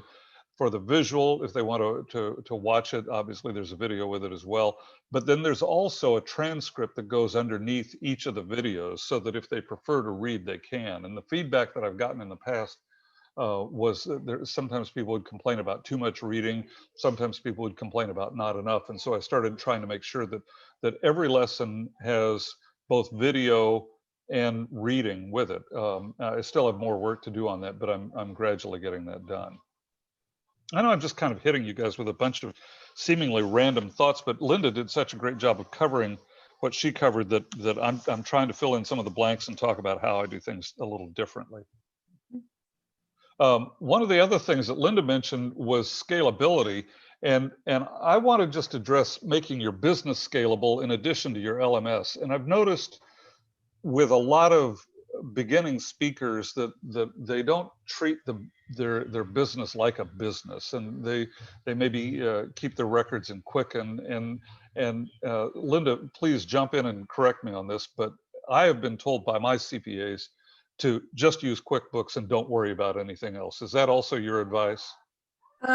Yes, there is another one that's an online one that for people that just really want to do that. I think it's called FreshBooks or something. Oh, sure. Uh-huh. That my son uses and he's happy with it. I use QuickBooks. Yeah. I think the key on this, and I'm a little uncomfortable talking about accounting software with a CPA on the call, but yeah, cover your ears for this.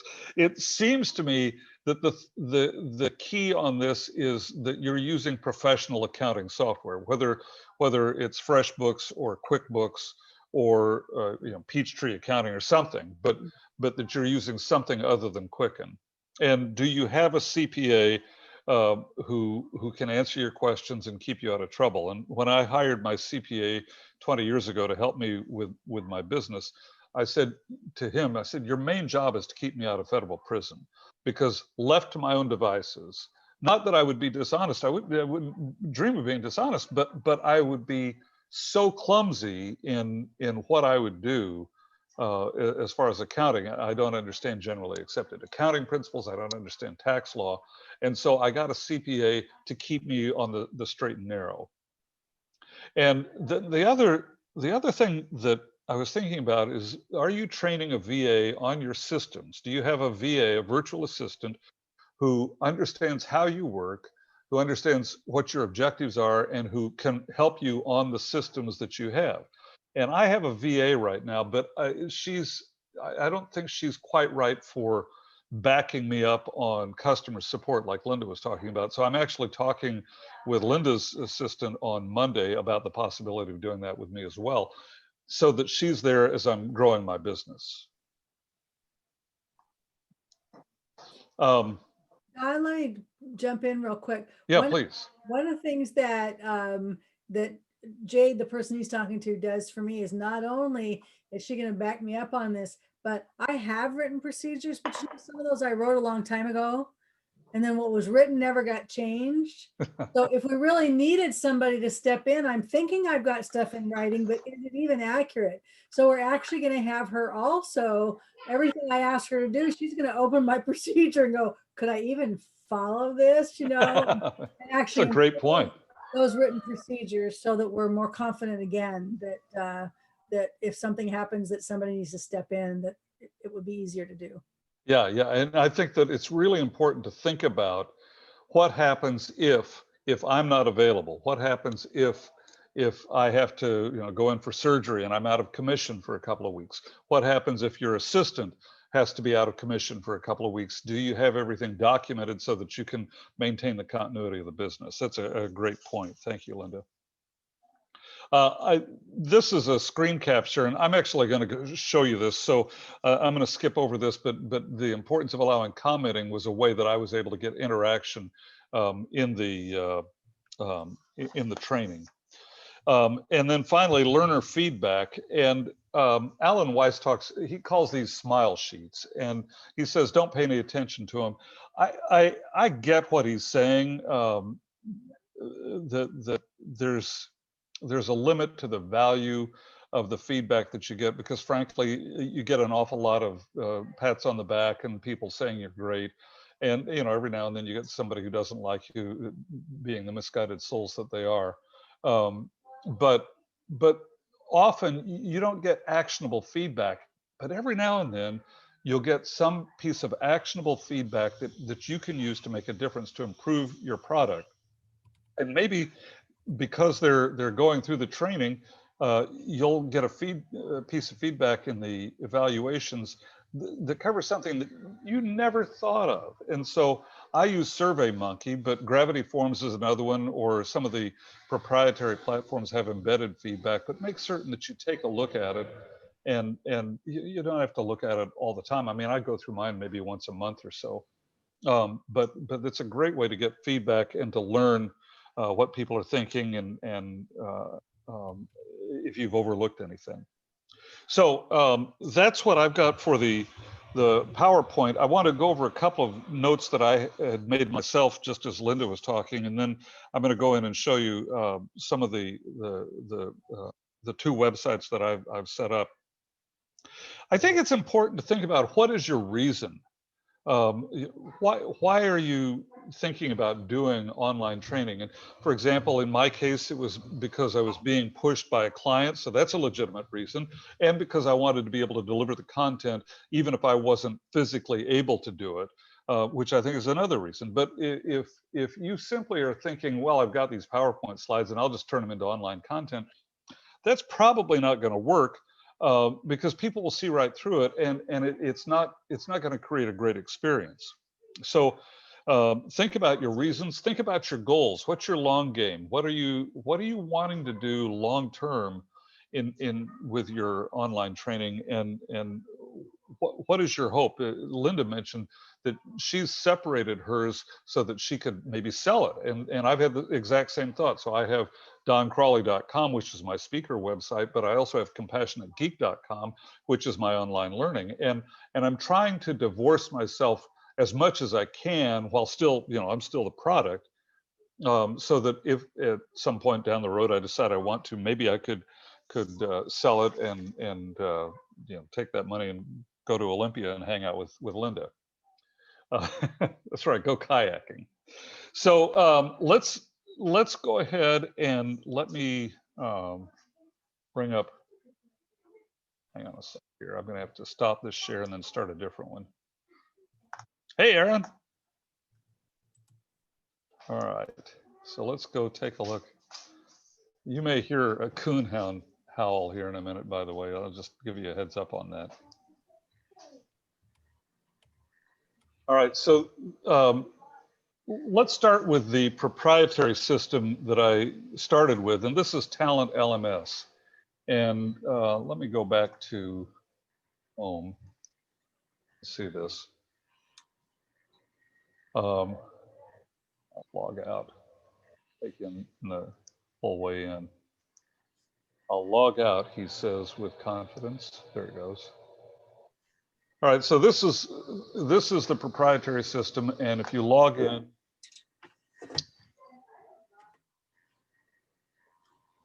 my mouse just quit working.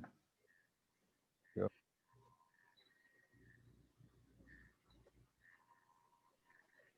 And here I can go see my courses. This is from an administrator standpoint, but there's how to master IT customer service. And if we go take a look, this is the back end, this is the administrator, but let's take a look at the course content. And here you can see I've got it divided into multiple sections, and then there's lessons within each section.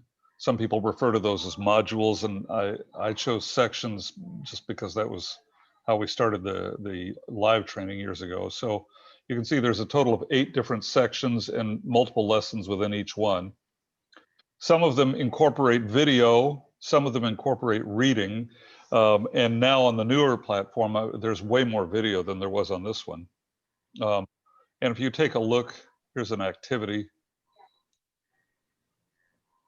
This is just a thought exercise where I talk about what are the benefits of customer service and have them stop and think about it, and then they continue on. So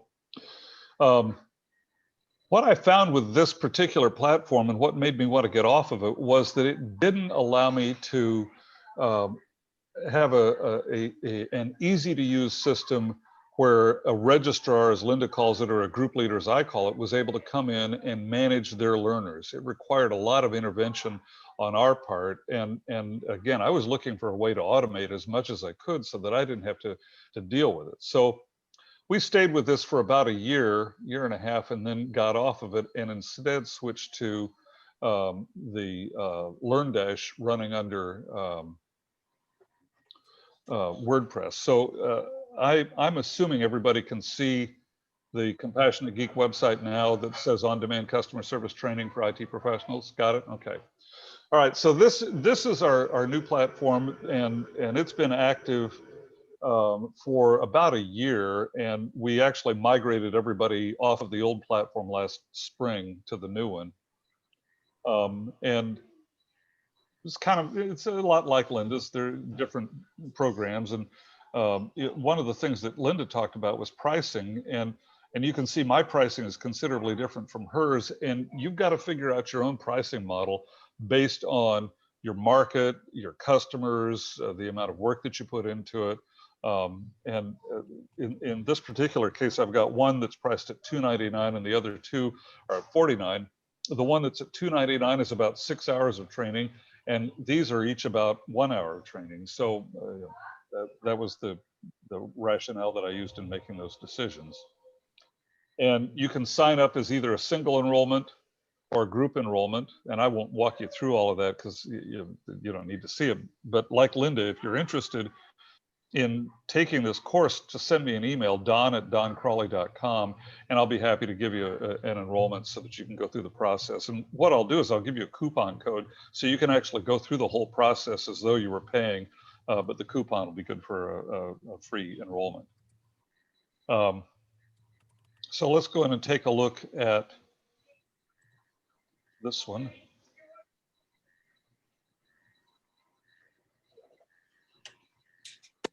So this is the course description and outline, which is probably very similar to what you see on others, and looks a little similar to Linda's, with comments, endorsements, and then the course description and outline. One of the things that's not coming through here are videos, and I don't know if that's, there they are. Maybe it's just my slow internet here. But I did include some sample lessons so people can see the lessons and then answers to questions and so on. Let's go in and take a look at the course now. So I'm already logged in as a learner.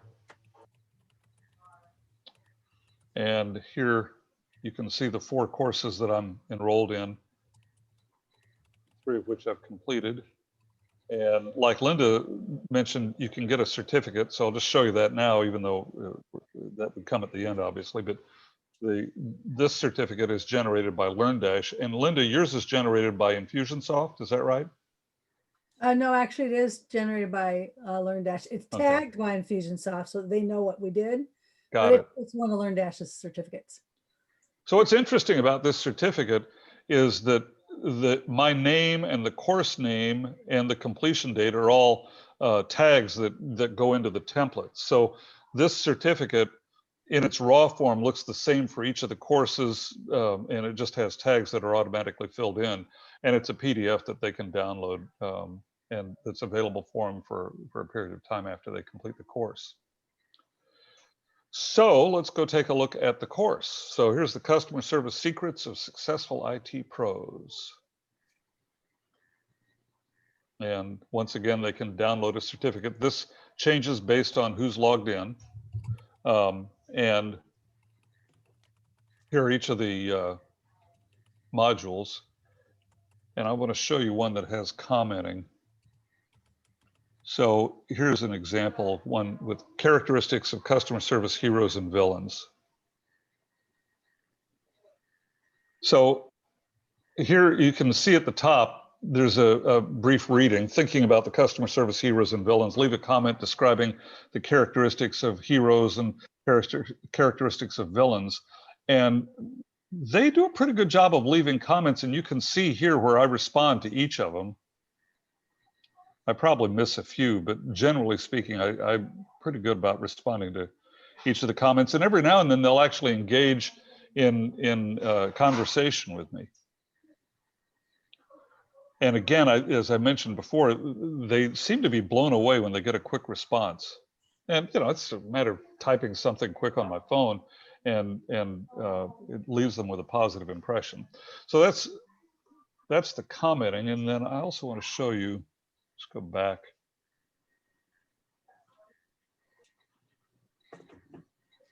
To course. So a lot of my videos are talking head videos, but I also hired some actors to come in and demonstrate some concepts. So let me find under emotional intelligence. This is actually kind of cool. I was thinking about how to do these and to make it but I have to build a big set, and the videographer that I worked with said, well, let's just do it in front of a black background. And so these are the videos. And in this particular case, he's coming in and he's talking about, as opposed to blowing up and yelling at his boss, he's going in and saying, here's some problems that I've noticed. And I don't know if I can play it and you guys will hear it or not. Are you guys hearing this okay? No? Okay. Well, it's not a YouTube video, so, but at any rate, I've got, I think, 6 videos embedded with actors demonstrating different scenarios like this. And then I also use some excerpts from keynote speeches, and I tried to mix it up to create a little variety in the training, and the response has been pretty good. So.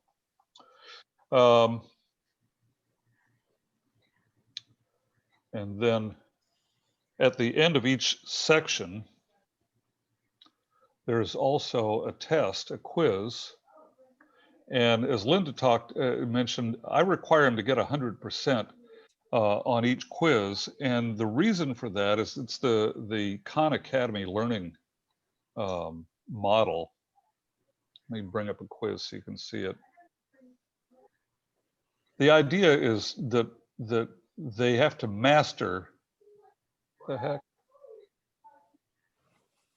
That's not what I had in mind.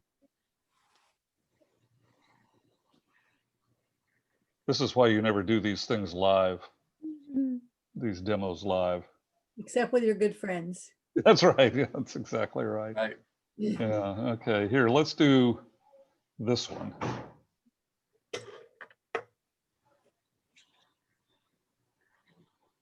So here, let's start the quiz. So as I was mentioning, I require them to get 100%, and that is to show subject matter mastery. And the idea is that they can take the quiz as many times as they want, or the final test as many times as they want. And when they get an answer wrong, I tell them where to go back and find the correct answer. And this goes back to Patricia Fripp's idea of in order to learn something, you do it through repetition and reinforcement.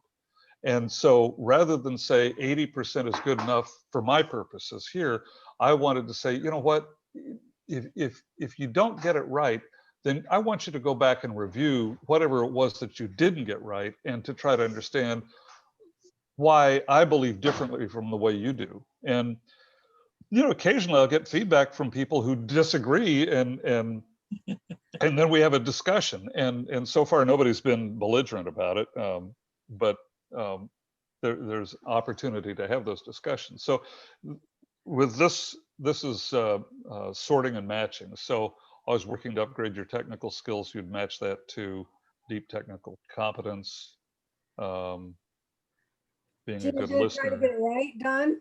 What's that? You're gonna try to get it right for us? I'm a little nervous. I'm a little nervous. Just pretend that you aren't gonna try so we can see what happens when you don't get it right. Okay, well, let me just, I probably don't even have to try to get it wrong. Oh, all right, here we go. And then check. Oh, and here it says, please go back and review the lessons in section 1. So Is that- that maybe that is not as much detail as like I think Linda probably gives, but at least I'm telling them where to go back and get the information. I like the fact that it's in bright red. Make them feel bad. Well, and one difference, Don, is I'm giving a quiz with every single module. You're Mm, giving a quiz at the end of a section, yes, right? So yes, I assume what you're doing, I call them modules, but I assume when you say go back, you're telling them what module or what lesson they can get that in. yes, that's But correct. if I did that, I would have to say, go back to slide 7 or, Oh, yeah, module, yeah. right? But I'm thinking about it. I like the idea, Don. I do like the idea. Well, the other thing, this maybe wasn't the best example of doing that, because some of them I go into more detail about why the answer is wrong, or give them more specific information about where they could get it. And one of the things that you mentioned, Linda, in your discussion earlier today was that you find yourself going in and making changes and tweaking the course, and that's not the best use of your time, and yet it is through doing that that we continually improve the course. And I don't know, where you draw a line between the balance, because you're right, you can get hung up on the minutia, and I find myself doing that. I tend to be a perfectionist, and it's a battle all the time to say it's good enough, just let it go. And yet there's also something to be said for tweaking it and improving it.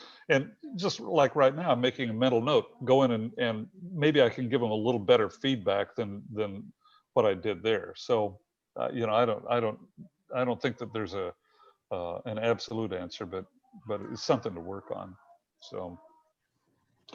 So Linda also mentioned themes, and I'm just throwing some random things at you, but there's some notes I made. When you're running a website on WordPress, you have to have a theme, and the theme is what controls your colors and your fonts and your page layouts and things like that. And the one that seems to be most constantly recommended for use with LearnDash is the Astra theme. It's ASTRA, and there's free versions and paid versions. You can certainly start with the paid version, and then if you're happy with it or you want more power, switch to the paid version.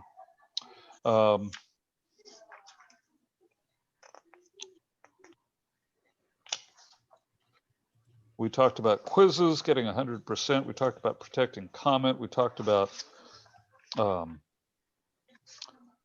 hybrid learning.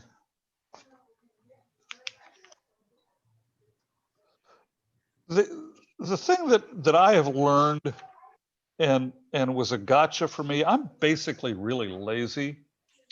And so what I was hoping for was that I could take my existing body of content, which just like you is substantial, and easily convert it to online learning. And what I found as I went through the early stages was that wasn't the case at all, that everything had to be custom done for online learning, that I had to tweak it. I had to go to smaller bites rather than longer sections. I mean, people have short attention spans today. And so I needed to be able to recognize that. I needed to find ways to create interaction. I needed to find ways to keep them engaged that I didn't worry about when I was doing in-person training, because I could see them. and I could interact with them on the spot. And with online on-demand training, that's just not possible, obviously. So it required a lot of thinking about how to do it, and then re-recording or rewriting.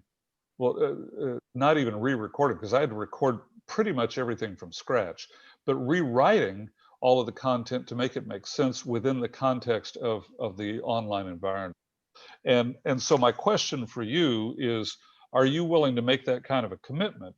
It's not easy. And as an example, right now I'm sitting on 4 hour-long breakout sessions that I did for a client earlier this month that will make great online content, but it's not simply a matter of sitting down and editing them and putting them online and charging for a course. I have to go in and rewrite the content. I don't have to create the subject matter itself, but I have to rewrite the way that it's presented to the learner.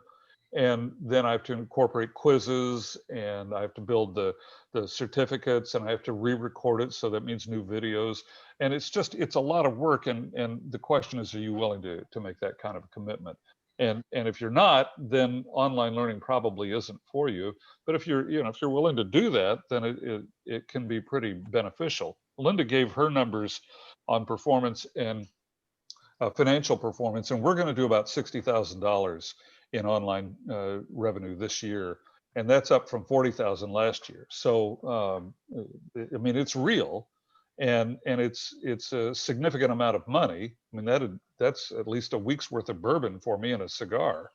And so you can do it, but it does require a lot more work, I think, than what I anticipated when I first started.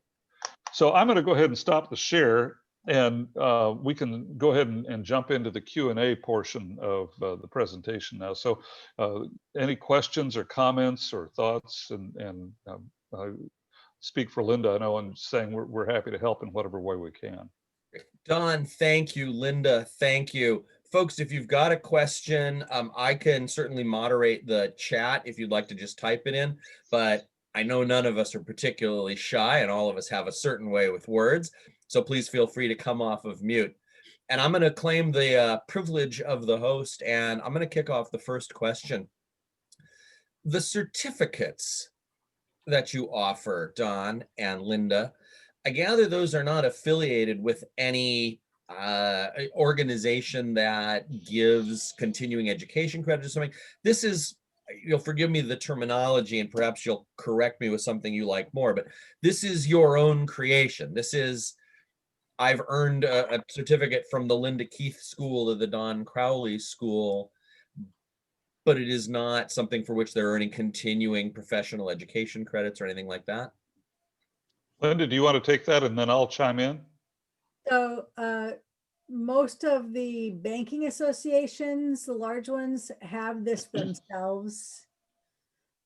So I couldn't like take mine and say to the Western Independent Banking Association, would you like to sponsor that certificate? And they say, well, no, because you're a competitor, right? Mm. So I didn't find there was a good home for mine. So it is definitely a certificate from my training. That said, bank examiners are familiar with my training. So it's not a bad thing to go, oh, the Linda Keith what? And they go, oh, Linda Keith, got it. Right. So, but that's 30, 40 years of building up that credibility in that. So you find it extends some brand value to you. It has brand value, and even if it's not a differentiator on the sales side, it is something that redounds to you and your reputation. That's right. And if there was an easy way to connect it with something else, I probably would. Sure. Just the people that have that are my competitors, and they'll never play with me on that. What do you think? You. Well, I'm kind of in the same boat. The CompTIA, the Computing Technology Industry Association, would be a likely candidate to do something like that, except that I'm in competition with them. Yeah. And so these certificates, I was shocked that clients feel that they have the value that they apparently do. I never placed a whole lot of value on the certificates that I got, like from Toastmasters. But then, you know, when I got my CSP, that kind of changed. Same thing with the DTM, and when I got some Cisco, some advanced technical certifications, that changed a little bit. And so I began to realize that, yeah, the learners and their bosses place value on having the certificates in the file. Right. That And it's sounds just, like it's something that can therefore boost Yeah. sales, which Yeah. is awesome. Good. Thanks. yeah. Who's next? Well, Aaron, if I oh, can just follow up on that certificate, because I think that's an important distinction to remember, that their certificate's not really for the learner. It's kind of like for the manager and the Yes. HR, and it does go into that file. mhm. And it kind of, and you know this, Brian, being at Microsoft, is that it proves that you did something, Yeah. right? And it's just another data point. Yeah, I'm with Don of 10 or 12 years ago when he thought, I don't need another certificate, but now I understand there's something more to it than that. Well, Yeah, well, I would just say that as Brad mentioned, the corporate world places more value on certificates than those of us who are independent freelancers do, I think. in my field in banking, if you're looking for a new job and you have a certificate in credit analysis training from a recognized source, that really is helpful for the learner themselves. Yes. Awesome. And it also demonstrates to their bosses that they will take advantage of an opportunity that's provided. Mm-hmm. It's either optional or there's optional pieces to it. When I have a learner finish, I almost always send an email actually to them. I say congratulations. I Mhm. CC it to their manager, and I say, wow, not only did you do this, but you did every optional thing available. Way to go. What did I just do? I made them look good in front of their manager. I reminded their manager how good this program is. So I'm Yeah. working on making the relationship with both of those. Yep. And so I'll always find something good to say. I almost always will be able to find something. Love it. Yet one Well- more outstanding takeaway from today's session. Aaron, I see you're off of mute and you've got a question ready. Hey guys, thanks so much for doing this program today.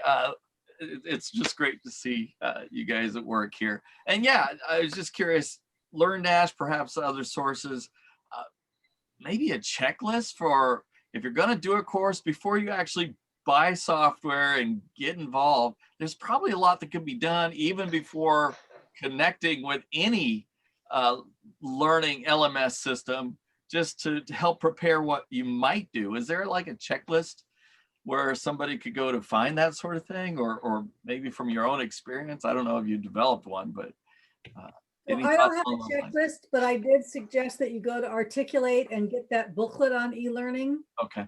I bet you that sort of helps you with that. I think part of it is it so varies depending on like your industry. Are you B2B? Are you B2C? Is it a client base you already have? Are you taking something that's wildly popular in person and converting it? Or are you creating from scratch? So I've never seen like a checklist, and it took me a long time. I am amazed at how long it took between the time I had the idea in 2004 and the time I actually had stuff to share in like 2008. Now, I wasn't in a hurry. But I was trying to figure out what software. I was doing stuff like this, right? I was in the process of sort of figuring things out. And then, so a bunch of you know who Ford Sakes is. He's well known in NSA marketing. He came to our chapter once and he was doing this program. And afterwards, we're sitting around talking and such. And I said, geez, it's 2008. I said, Ford, I've got this stuff. I've got it to sell and no one will buy it. And he said, Linda, you just haven't established the value proposition. Those of you who know Ford know that's exactly what he would say. Here's what I said. No, Ford, you don't understand. We're in the middle of a recession. Banking has tanked. They've cut their training budgets back. They aren't buying. And you know what he said? Linda, you don't understand. You have not established the value proposition, right? Now he was right, of course, but I was also right. But so it takes time, and it's very frustrating because it feels like it shouldn't take as long. Yeah. But I will tell you, if you take something away from this and from what Don's doing, and then spend some time talking to people that are doing it, you can shorten your learning curve so dramatically. And then the last thing, folks, is just pick something, Yes. right? Just So do something. so Mhm. Don and I both use LearnDash. A bunch of people do. It's like, do you really need to research 17, or do you just call Linda up and say, Linda, what are you using again? Because that's how I decided what recorder to buy way back when Tom Wininger was president of NSA. I needed a recorder. He was the president. I called his office. Somebody answered and I said, what recorder does Tom use? And she says, it's a Marantz, whatever it was. I said, thank you so much. Hung up the phone and we bought it.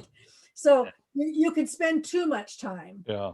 Really, You just could get into analysis paralysis. Yeah. Yeah. Yeah. Yeah, I Uh, was going to share with you guys. I really stumbled into this, and I'm not like ever going to do much research, right? But I hired this guy to do the research and find how to do this online get started program. You know, what was already built. First, I was going to have somebody build it, but it'd be $20,000, and I'm like, I don't think so. So the best that he found is now called for me it's called now Matrix. And it pretty much does. It's not simple at all. It's quite complex, but it does everything almost that needs to be done. For instance, it tells me when anybody has finished a module, and then I go in and look and I write them little comments. It tells me where they are and how much work they've done. At any point, I can go in there. I can also have somebody that, like their manager, if it's the Get Started, I've got 2 programs in there now. If it's a Get Started program, their manager, if their manager signed up as their coach, the manager can also go in there and see the work that they've done. And you guys call it something else. I forget. Linda, what do you call yours? Not manager, but. well, actually, I have a registrar, which is the HR person, but I also can have managers for teams. I can kind of do both. Yeah. Okay. Yeah. So I don't run, Excel spreadsheets. I don't run anything else. The only thing I have to do, because I use modular merchant as a shopping cart, is I don't have to, but I put them in modular merchant because I've got messages, probably, I don't know, 10 or 15 messages that go out to them over a period of time, because Matrix will only do a certain number of messages over a certain time, like you're enrolled, you're unenrolled, or stuff like that. And I want to give them hey, good job, keep going, that kind of stuff.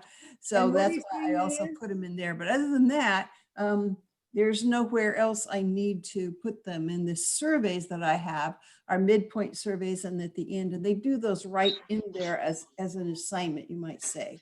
And so it comes to them. The other thing I wanted, God, this gave me, I'm not kidding, I have 2 pages here, but one of the things, you guys, that I'm going to do a better job of is to ask them how they feel about things and how it's going for them at the time. I do have a midpoint, which I call a reflection, which I ask them about, what did they learn and how did they learn it and how will they apply it and what their challenges are.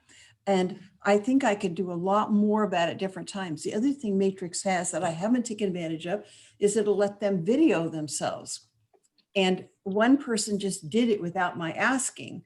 And I'm thinking, duh, Carly, you also have to ask them to do that quite often, or give them a choice, either write it or tell me. So these programs will do a lot of things, but none of them will do everything you want to do. So those guys are right. Yeah. Just choose one and start, and then you'll find out. Good. Interesting. Yeah. So just a couple of comments to add to what Linda was talking about, and one to piggyback on her comment about Ford Sakes and what you said in the presentation. You can build great courses, but the real challenge is, can you sell them? And that's really the key. And in my case, it involves somebody reading my book and then going and finding the website and often having that conversation, and then I have to sell the training. So I think that's really the key, is that can you sell it?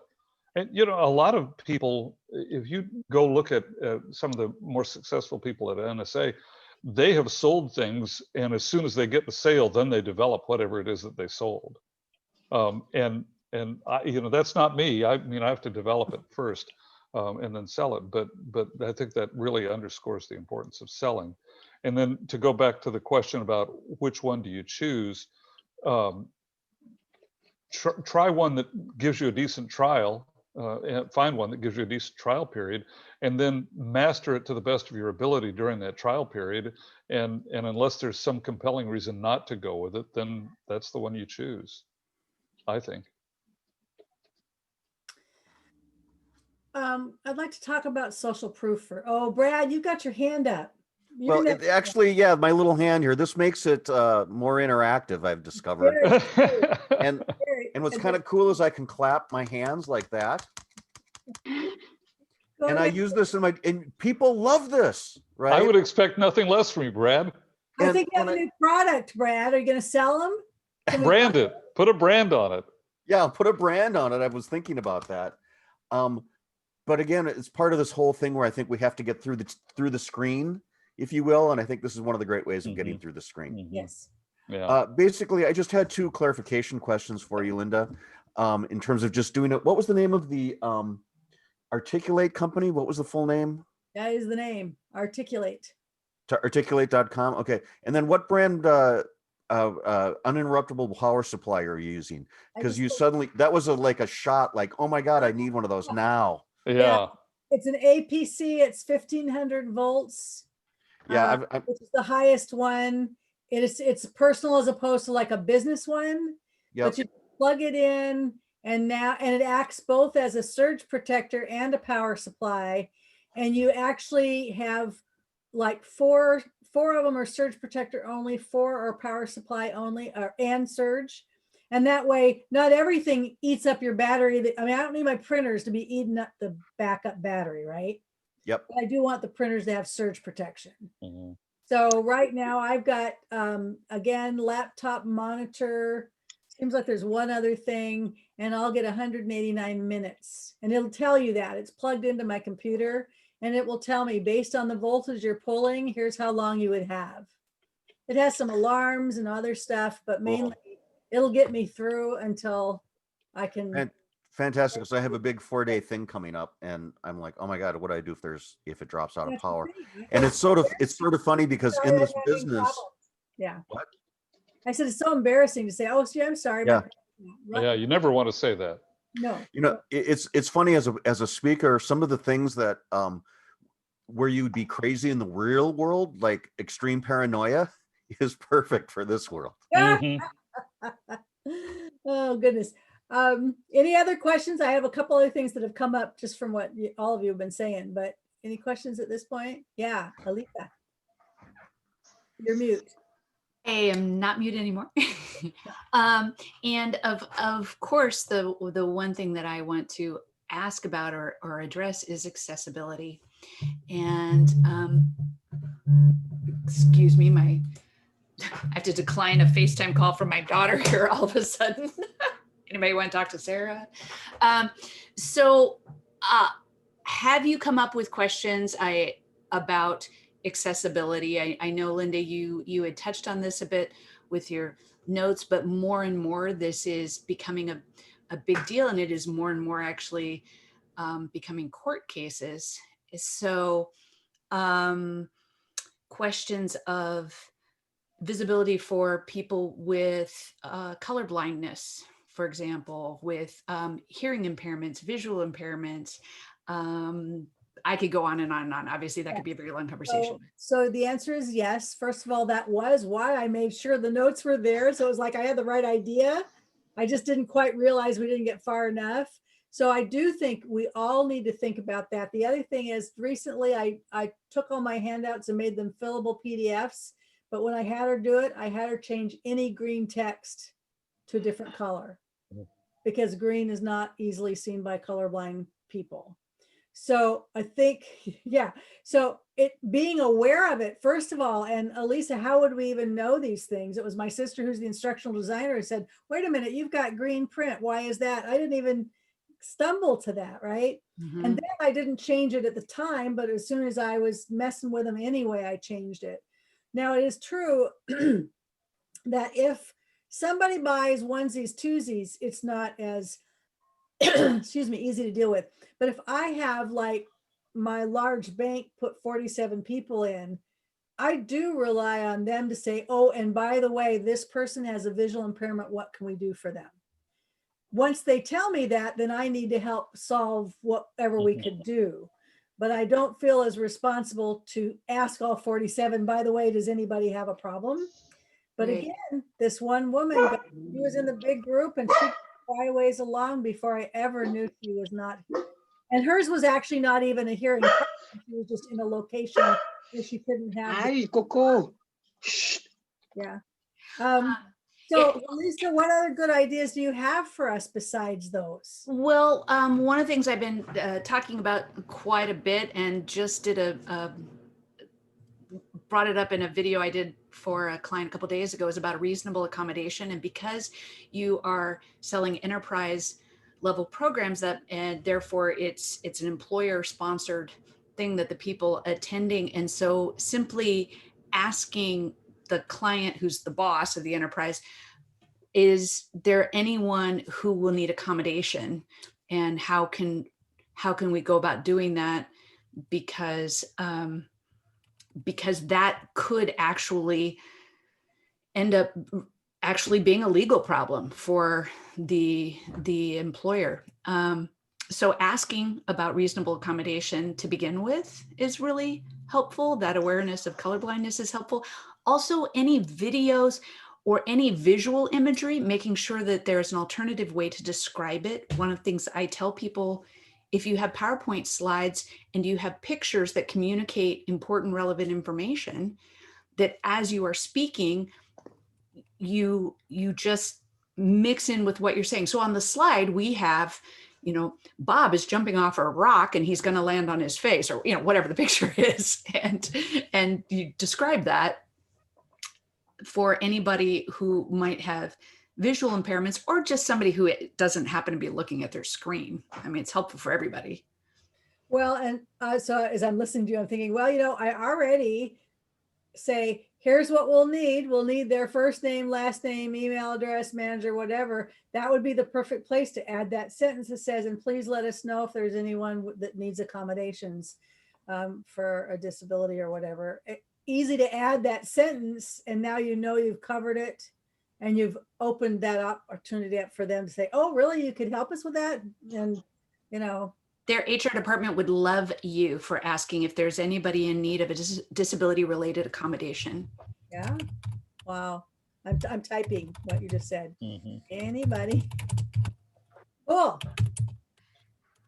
And yeah, I think asking the question, because as I said, I didn't know about green text, never thought about it until somebody, my sister, who's an instructional designer, said, why are you using green text? I like it. It's cute. Right.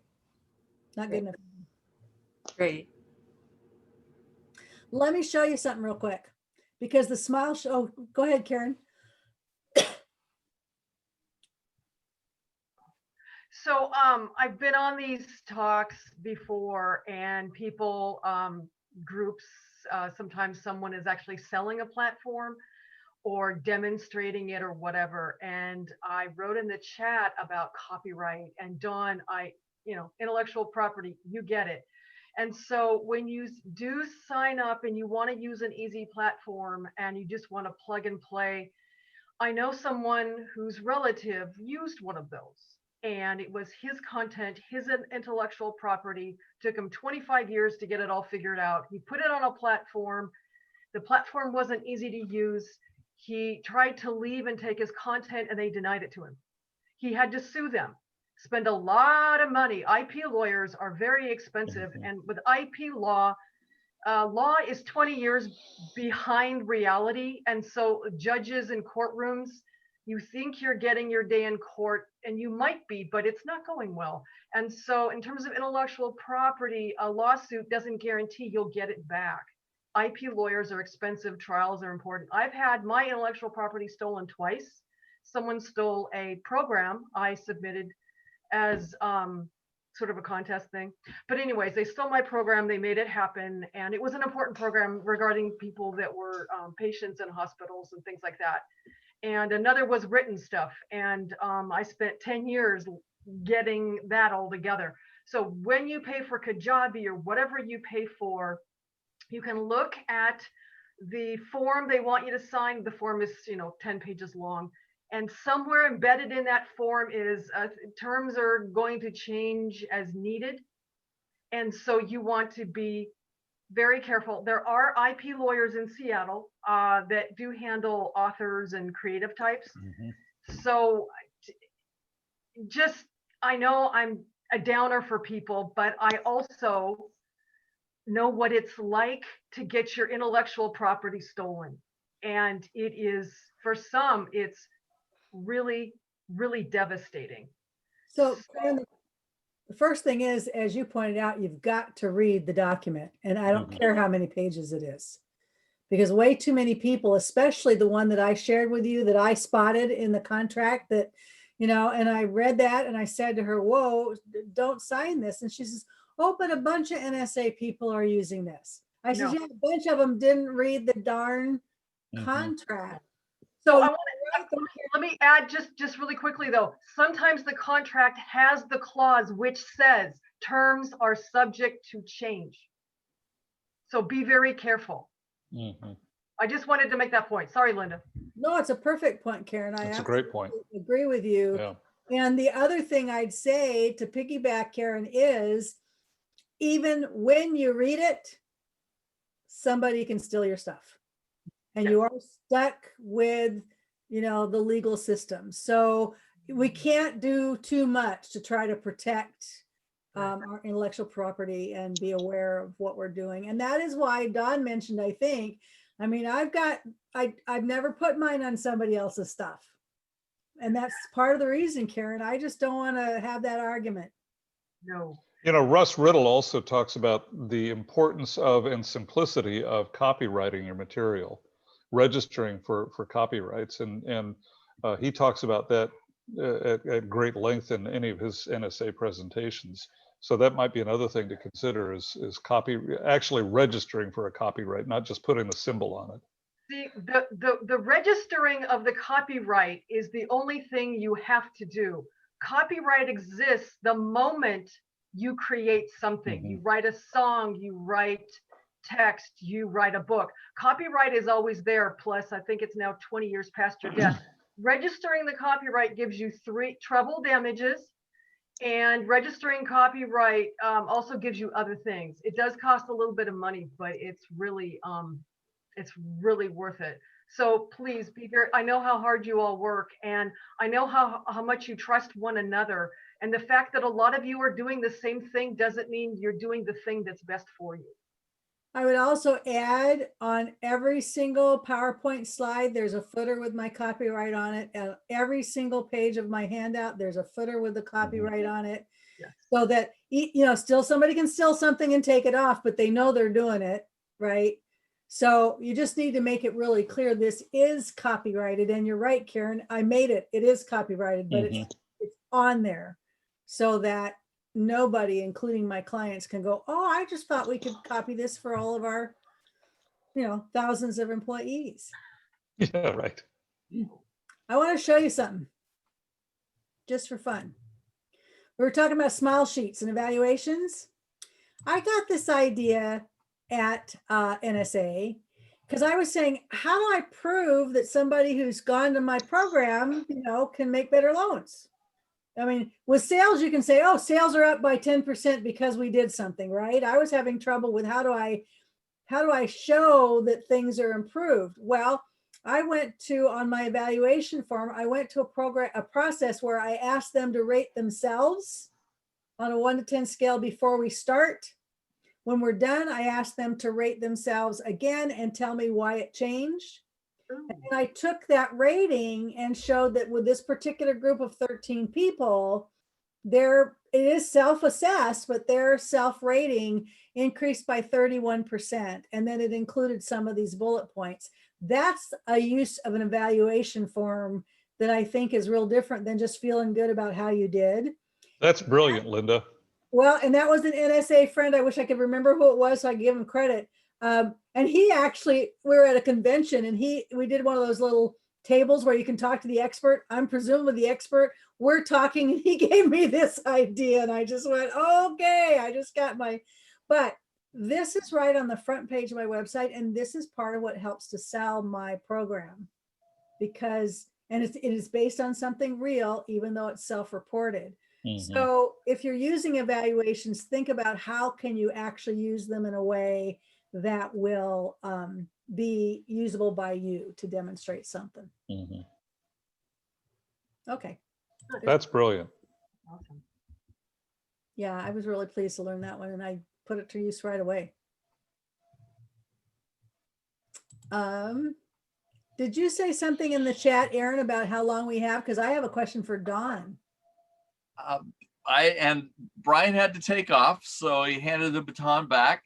So yeah, I get to facilitate the last few minutes we have. I don't see any other questions in the chat box. Well, I didn't put it in the chat box. No, I'm just saying nobody else has asked anything. So if anybody else doesn't have some, then you can ask Dawn whatever you want. Well, you can do that anyway, Linda. You're always welcome. True. I could do that. Actually, I will tell you about one disaster first, and then I'll do that. So I told you about themes and theme that plays well with LearnDash. We have Maxima as a theme. WordPress just updated to 5.5 recently. It broke my site. It broke it, and my server did it automatically, and it just, whoa, right? So we immediately went to our backup and got it back, but now it's 5.4.1. And so then we're trying to put support tickets, right? So this is us having to do all this because we're not using Kajabi or something else. Support tickets out to LearnDash, to WordPress, to, Infusionsoft, which one of them is breaking the site, right? We don't even know. So what we were supposed to do, we put it onto a staging site, right? We went ahead and took all the updates off, or all the, whatever you call them, the extras, and one at a time.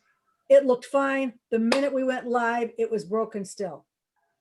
So we went right back. So now we're at 5.4.1 again. Then our server does, and it makes sense most of the time, they automatically do WordPress updates because they're usually security issues. So what does WordPress do? They come out with 5.4.2 or 5.5.1. I don't even know what.